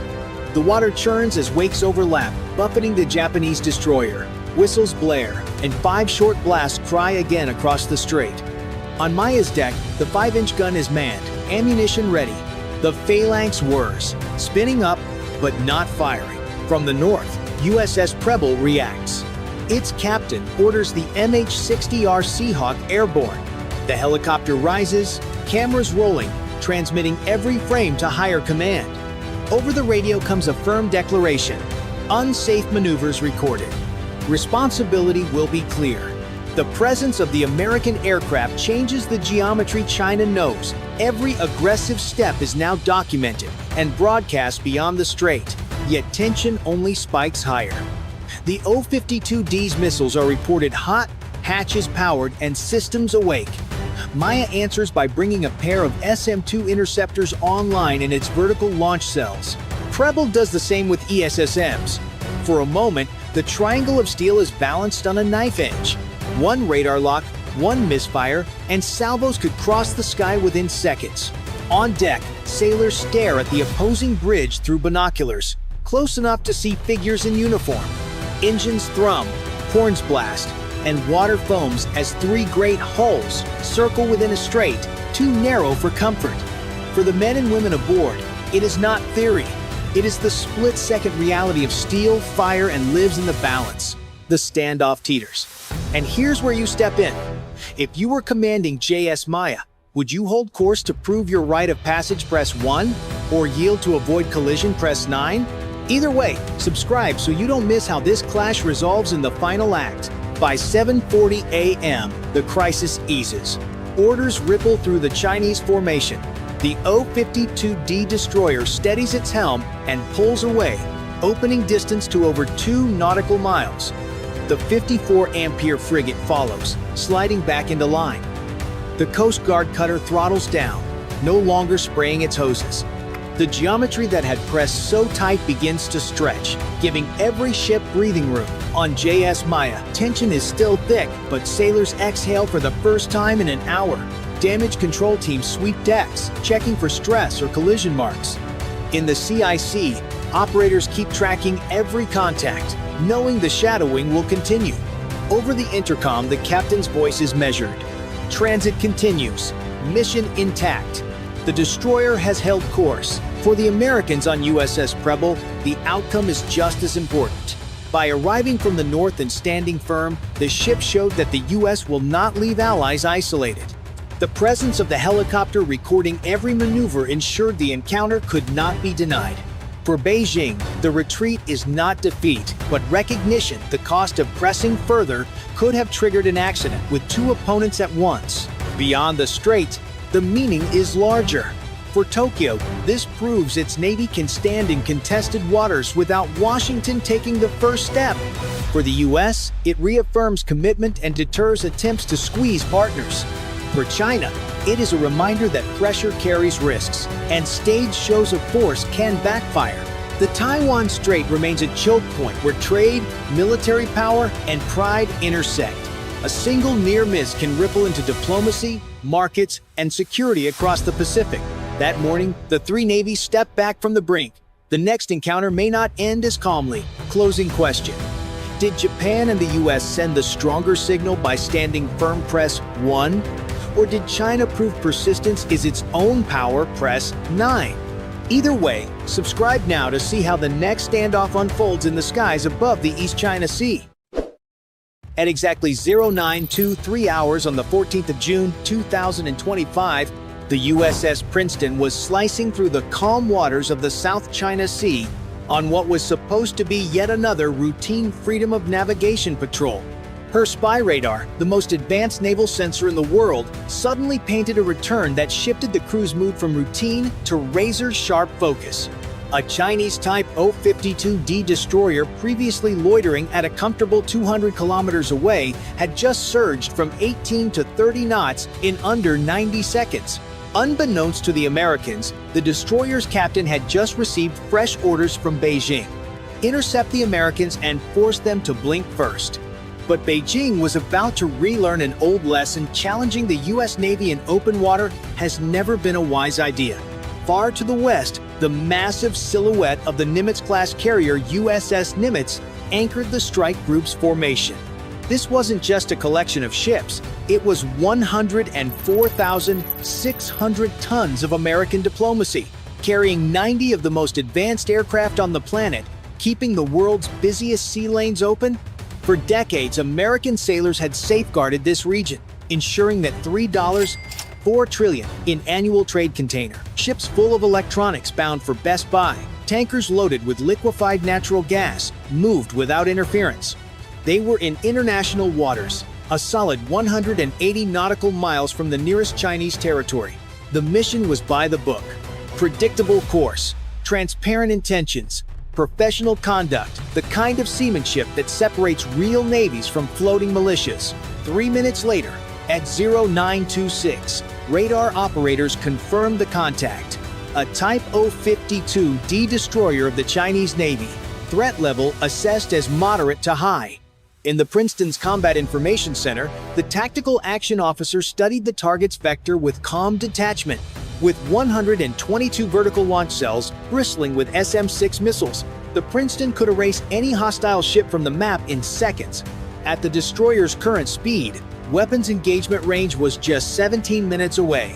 The math was simple and terrifying for the Chinese. Their YJ-18 anti-ship missiles could close the distance in under 4 minutes once launched. But the Princeton's SM-6 second could swat them from the sky long before they got close. By 0929, the question from the Princeton's captain was straightforward. What's the probable intent?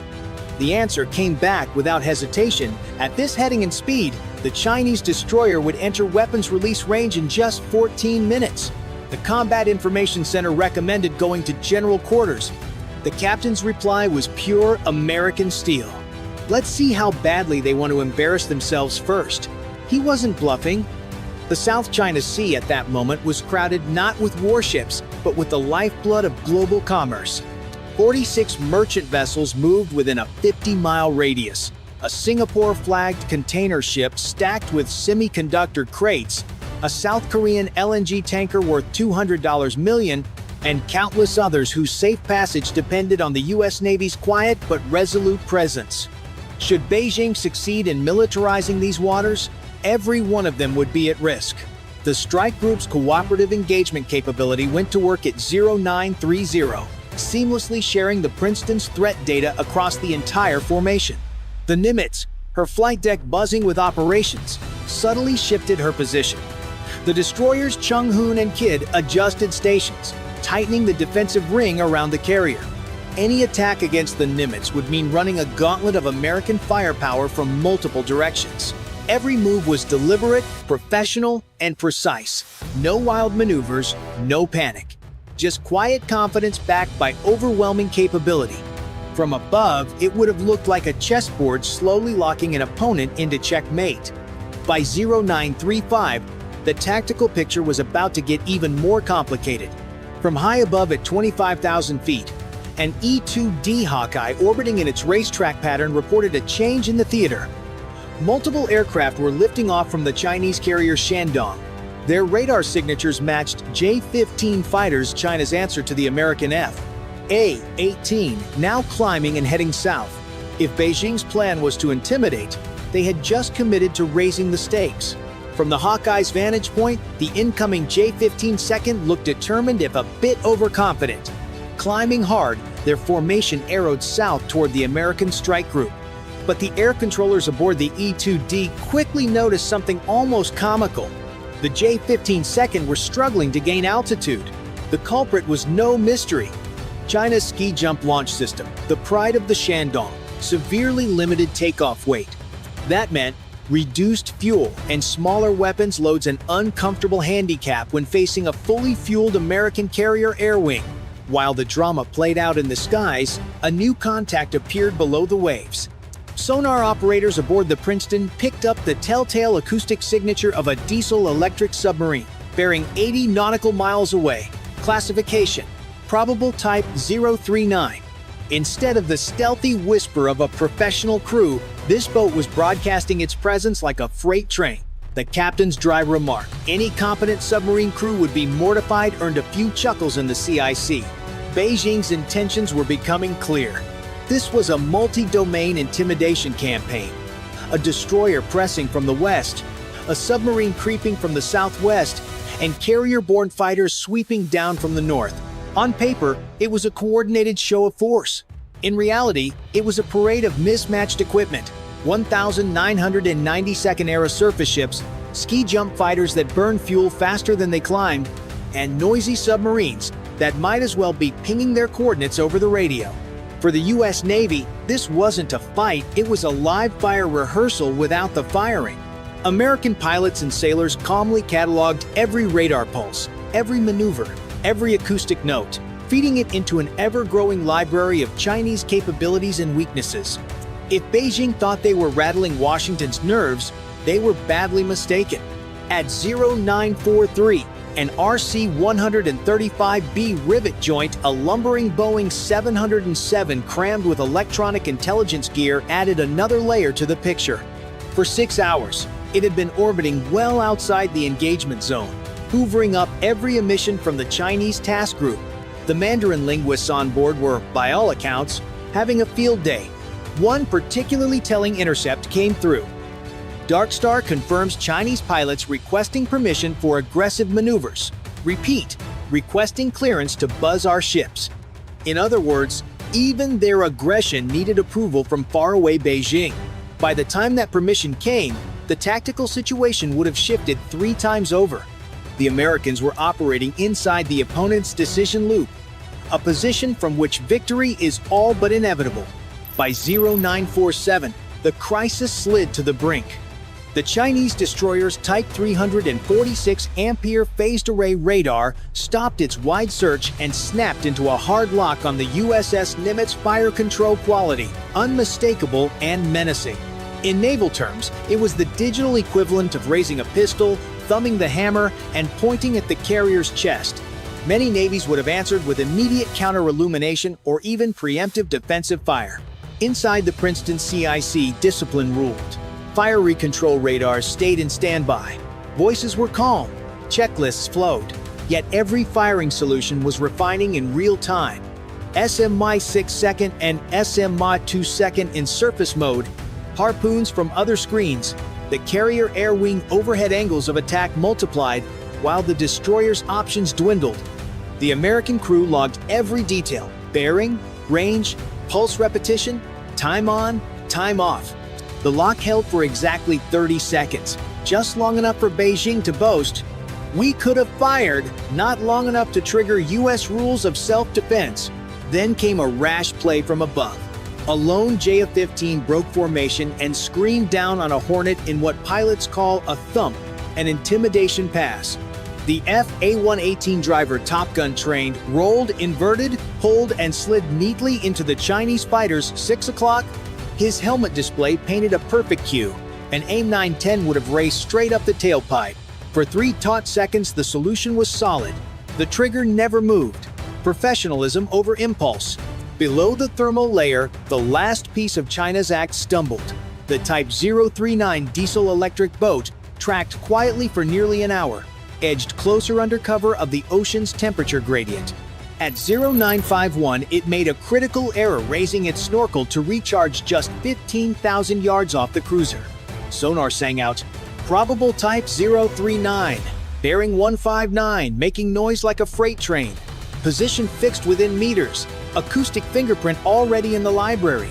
Had shots been ordered, an ASROC would have been in the water within seconds, and the contact would have become artificial reef. What Beijing billed as a coordinated show of force had boxed itself in carrier to the northwest, destroyer to the west, submarine to the southwest. If shooting started, none of the three would likely survive the first 5 minutes. At precisely 14:30 hours, the USS Nimitz shifted from measured patience to overwhelming presence. In the largest single carrier launch in years, her deck crew executed a symphony of motion honed by decades of practice. 48 aircraft roared into the sky, Super Hornets loaded with live ordnance, EA 18-gram Growlers bristling with electronic warfare pods, and E-2D Hawkeyes ready to command the battle space. Catapults slammed forward at 45-second intervals, hurling jets into the humid South China Sea air. Steam vented in white plumes, the rhythmic thunder echoing for miles. The Growlers struck first not with missiles, but with electrons. Their ALQ-99 pods poured high-power jamming across the Chinese task group's radar bands, shredding situational awareness. On the Shandong screens, false targets bloomed by the hundreds. Real tracks winked out, and the picture dissolved into static and chaos. Controllers couldn't tell ghosts from threats. Everything was a threat. Then came the shock Beijing never saw coming. 6 nautical miles off the Shandong's port beam, the black, knife-like sail of a Virginia-class attack submarine broke the surface. For 8 silent days, she had shadowed the Chinese formation, evading every sonar ping, every sonobuoy, every ASW helicopter. The sub's captain ordered an emergency surface purely for effect. Water cascaded from her hull in the afternoon sun. Binoculars snapped to faces across the Chinese fleet. The unspoken message was unmistakable. We've been here the whole time, and you never knew. 90 seconds later, she slipped beneath the waves again, silent, invisible, untouchable. Above, the air war unfolded like a masterclass in modern combat. The Super Hornets, operating at full combat weight and linked via the secure Link 16 network, shared every radar picture in real time. One jet's eyes became every jet's eyes.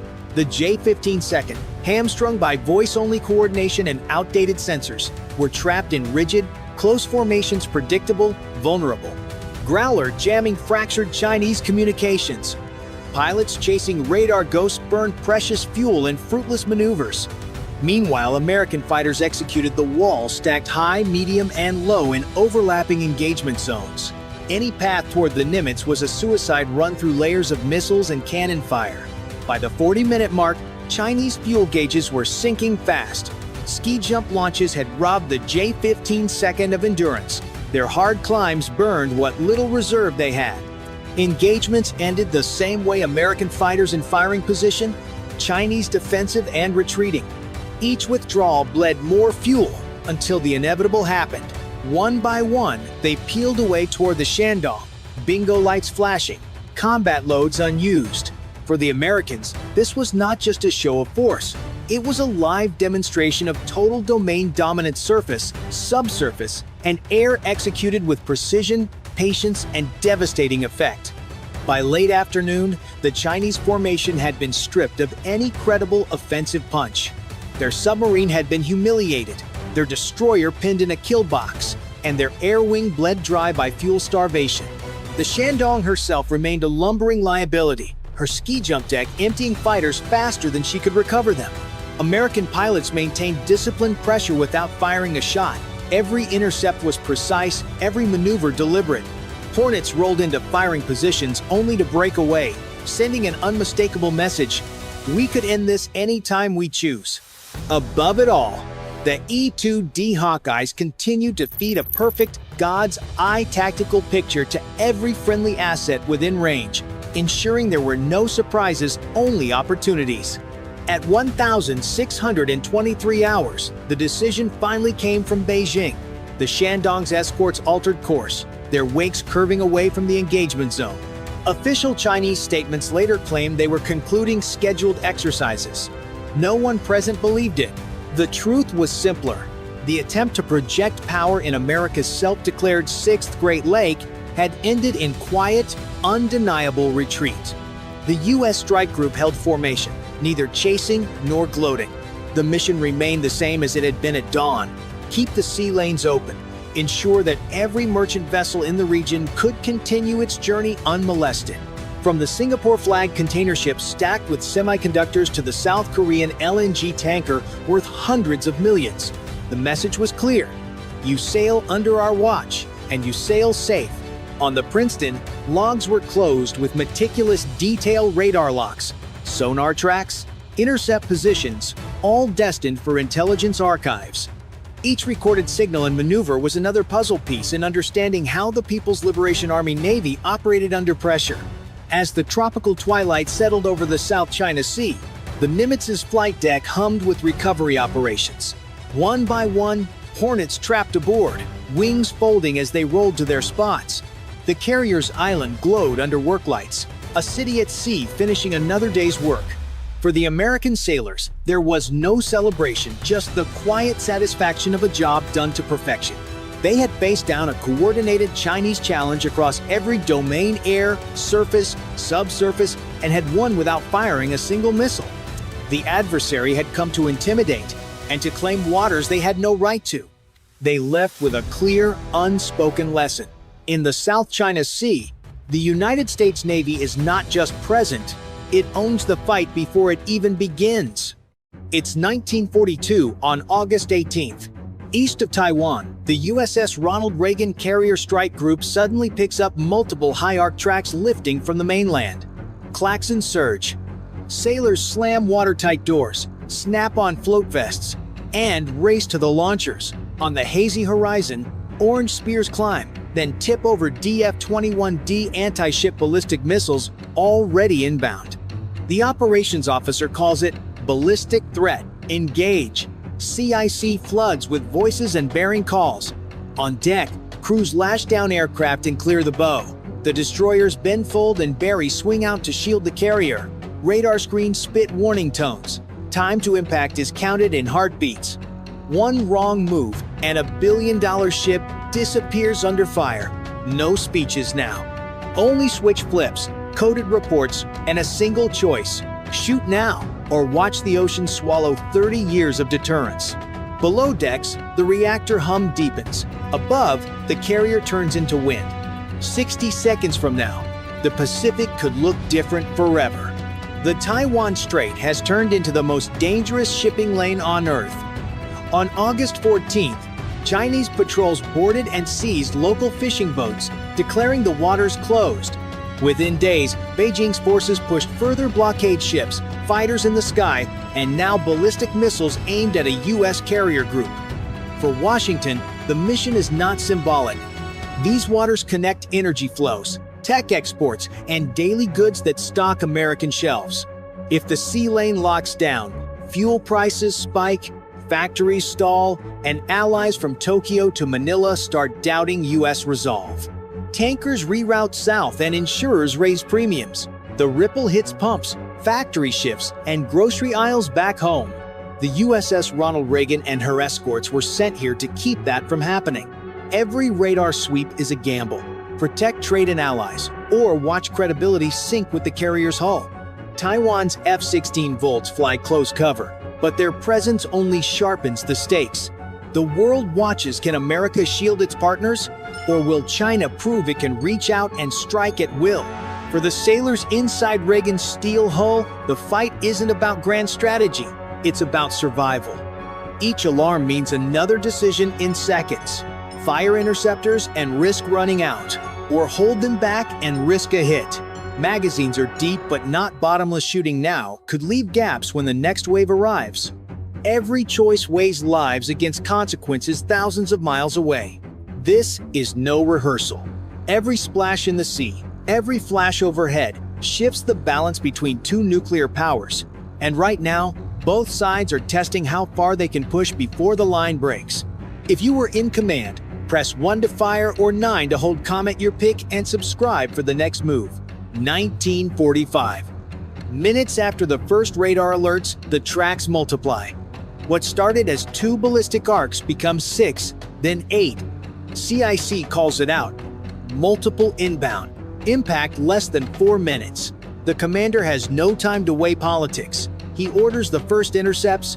USS Benfold lights off an SM-3. The missile thunders into the night, streaking higher than the eye can follow. Its job is to hit at altitude, taking out the ballistic body before it can re-enter. Seconds later, USS Barry follows with another shot. On Reagan, sailors brace their fate now rests on radar math and guidance chips. The first intercepts bloom overhead, faint flashes against the night sky. One warhead disappears, then another, but the radar shows more tracks diving in. The destroyers fire again, this time SM-6. Faster, shorter reach, meant for the closer shots. Each launch shakes the decks. Each impact buys seconds. Cells glow as the next ripple lifts off. Hot wind washing across the bow. Taiwanese F-16 Volts report bogeys in the air. J-20 stealth fighters from the mainland sweep wide to harass the escorts. A pair of American F-35B from USS America roar forward, radars locking targets. Over radio, terse calls. Fox 3, missile away. A kill for the F-35. But moments later, a Taiwanese F-16 vanishes from scope, struck by a long-range PL-15. The F-35 dive again, trading altitude for speed, while the carrier group tightens its screen. Further back, a Pate Ampere's patrol plane seeds the water with sonobuoys insurance against submarines edging in. It pipes tracks into the network, so every ship sees the same picture. Deep below, a Virginia-class reports faint screw beats to the west, then silence. The commander logs it and keeps his focus forward. The carrier group holds formation, every ship angled for defense. The sky is crowded with contrails, interceptors, and falling debris. Explosions ripple on the horizon as missiles meet missiles, some vaporized high above, others splashing into the sea. Flight deck crews crouch behind chains as hot fragments patter across the deck like hail. But not all are stopped. A DF-21D slips through, diving hard. Its seeker rides the carrier's wake as it steers in. Reagan shifts course 10 degrees, throwing white spray high. Close-in defenses arm. Alarms wail across the decks. The missile streaks lower the ship's last shield about to fire. The DF-21D drops lower, seconds from impact. Close-in defenses roar alive. Reagan's CIWS spits a river of tungsten, tracers slicing the dark. The missile shatters, fragments tumbling into the sea. Cheers echo for a heartbeat, but new alarms cut them short. More tracks are inbound, mixed this time. Ballistic shots from deep inland and fast sea-skimming cruise missiles fired by Chinese destroyers in the strait. The crew knows the pattern. First, the long-range carrier killers to drain interceptors. Then the low-altitude swarm to finish what's left. USS Barry launches more SM-6, but its magazines run thinner. Benfold shifts to defensive fire, her deck guns hammering against sea skimmers.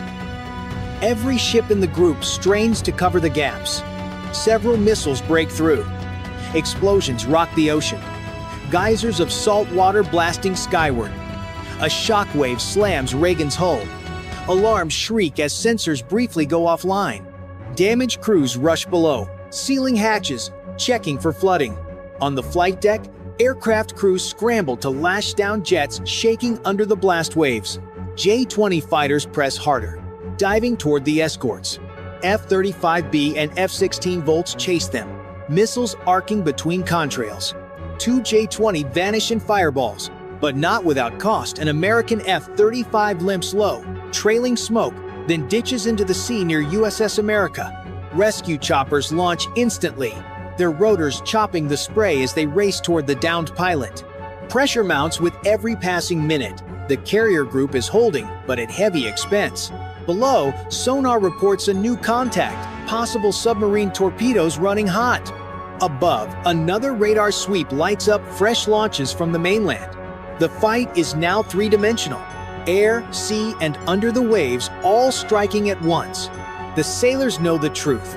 This is only the opening act. Each intercepted missile costs millions, while the enemy fires waves of cheaper weapons. The balance tilts with every salvo. The question now is, how long the Reagan can survive before the next breakthrough turns near miss into direct hit? In this clash of steel and fire, whose strategy do you believe wins? Press 1 for America's defense, press 9 for China's offense, and drop your choice in the comments while subscribing to follow the outcome. Just as the Reagan steadies from the last wave, a new alarm pierces the night. This time, it's not ballistic or cruise missiles. Radar tracks hug the surface, weaving at near supersonic speed. Fast attack drones, launched in swarms from converted ships and coastal batteries, skim so low they vanish in sea clutter. The crew reels. These drones are smaller, harder to hit, and cheap enough to come by the dozens. The SM-6 can't lock them all, and wasting million-dollar interceptors on drones feels like a losing trade. Still, the threat is real. Any one drone with a shaped charge could rip open flight deck fuel lines. The commander orders a shift. Reagan's escorts angle their hulls, bringing rapid-fire guns into play. Phalanx mounts blaze, tracers cutting the waves.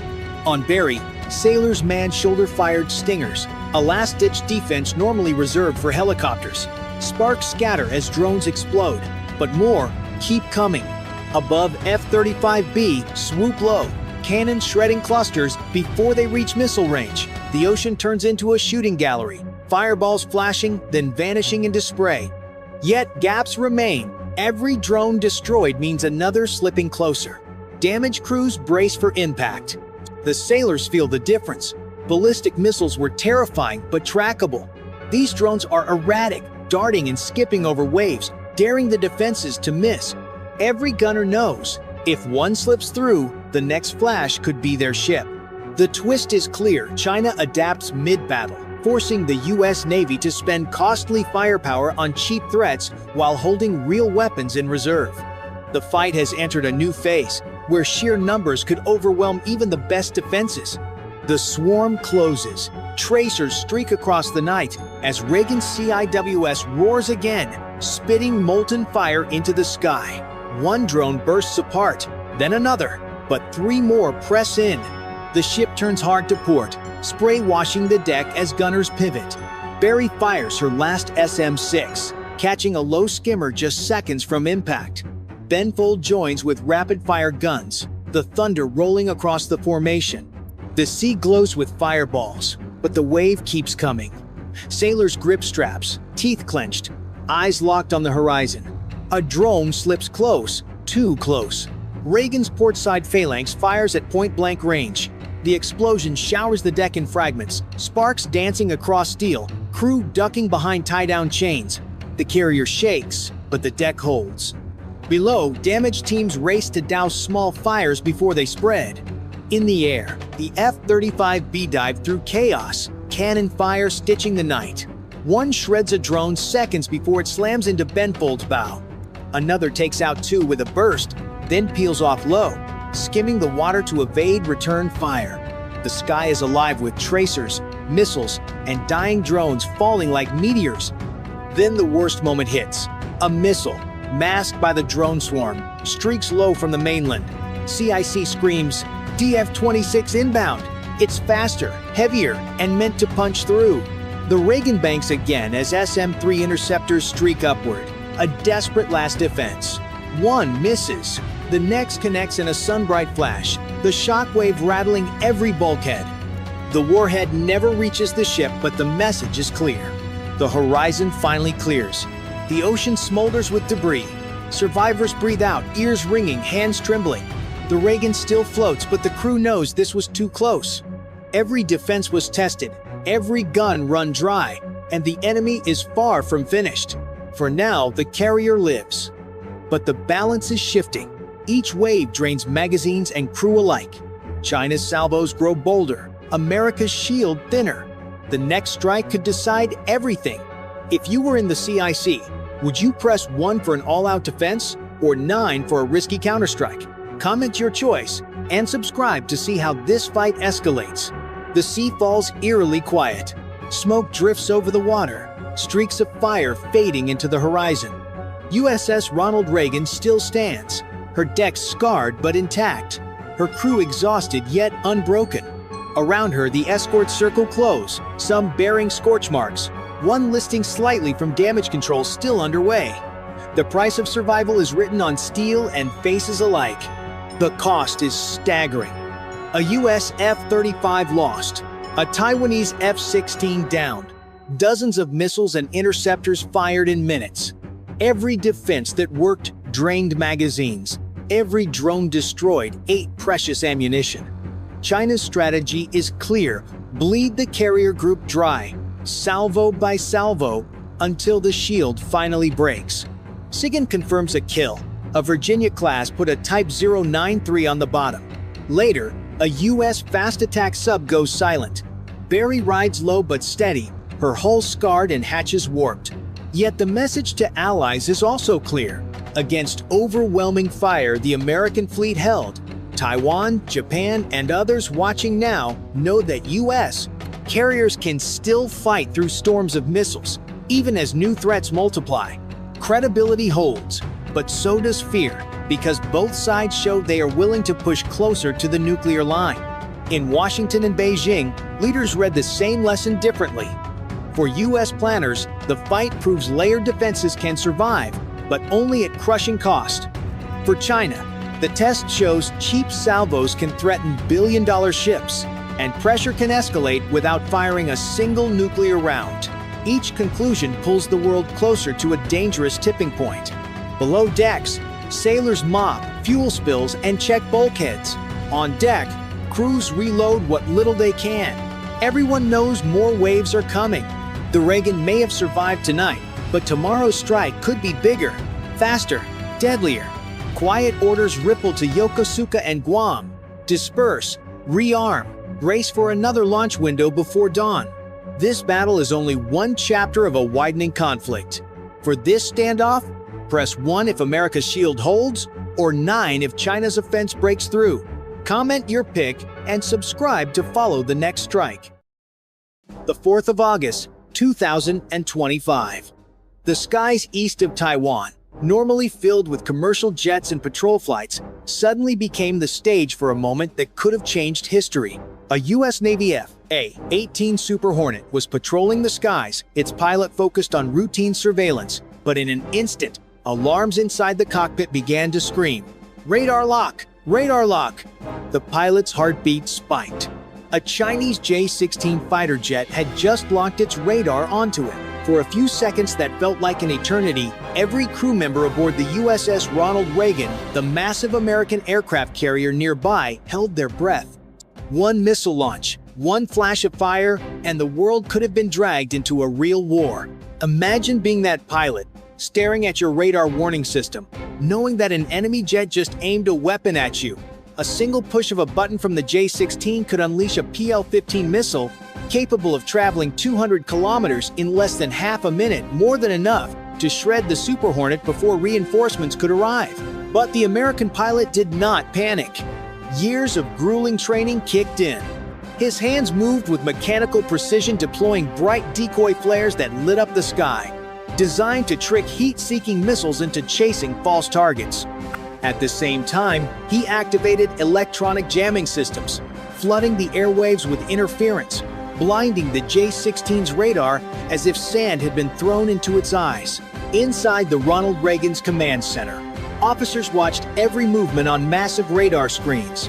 The tension was so thick, it felt like a knife could cut through it. Should they authorize a defensive strike? Should they hold? One wrong move could ignite a war no one truly wanted. Then, just as the Chinese J-16 pressed its psychological advantage, a second F/A-18 thundered into the skies from the carrier deck.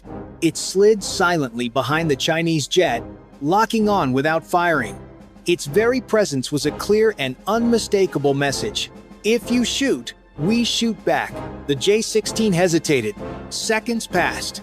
Then, like a hunter backing away from prey that proved too dangerous, the Chinese pilot disengaged and turned back toward the mainland. Crisis averted, at least for that day. This encounter was more than a clash of machines. It was a demonstration of America's doctrine of cold deterrence, strong enough to signal resolve, but careful enough not to fire the first shot. For the American pilot, those 20 seconds of hearing radar lock echoed like a death knell. For the world, it was a chilling reminder of how close peace and war stand in the modern era. Why would China take such a dangerous risk, locking onto a US fighter so close to Taiwan? To understand that, we need to step back and look at the bigger picture. The South China Sea is not just another body of water. It is the economic lifeline of the modern world. Every single day, more than 100,000 merchant vessels pass through its sea lanes, carrying over $3.4 trillion in trade each year. From the smartphones in your pocket, to the clothes on your back, to the oil that fuels entire nations, much of it travels through this stretch of ocean. That is why the United States deploys aircraft carriers, patrol planes, and destroyers to this region. The mission is simple but vital. Keep the sea lanes open, ensure freedom of navigation, and protect allies such as Japan, the Philippines, and Taiwan.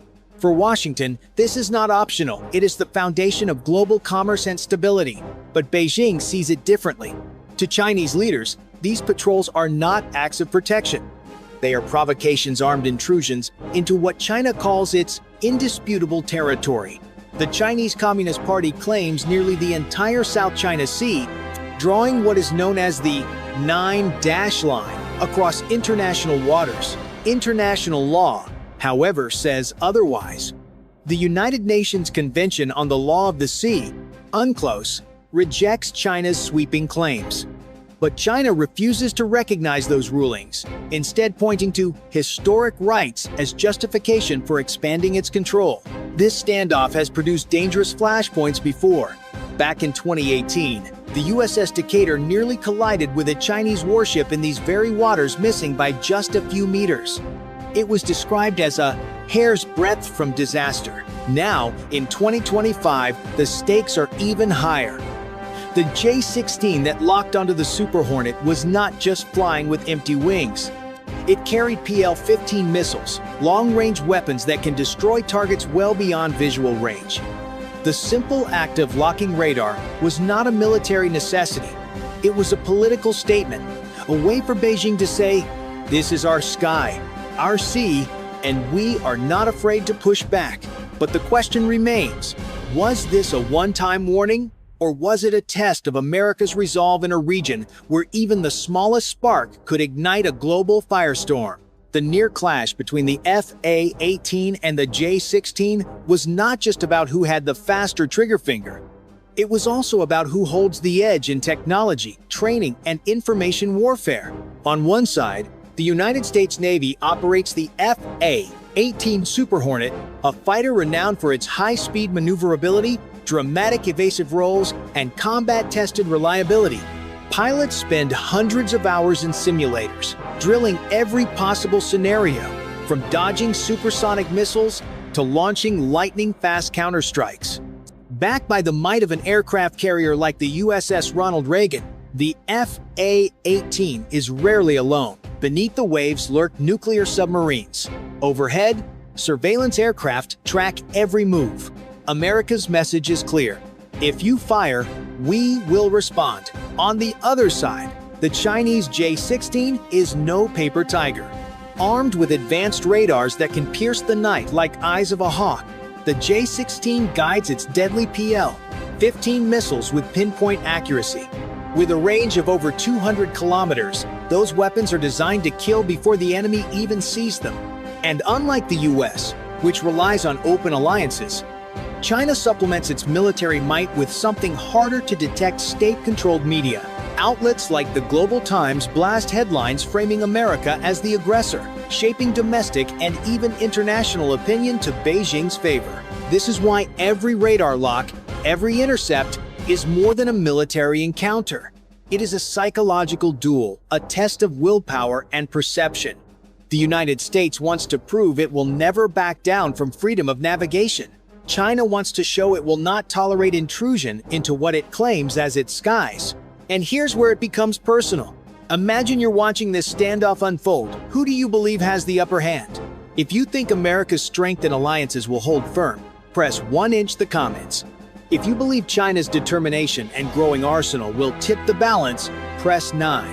Either way, make sure to hit subscribe so you don't miss the next chapter in this dangerous rivalry. Because in the South China Sea, Battles are not only fought with missiles and jets, they are fought in the minds of nations.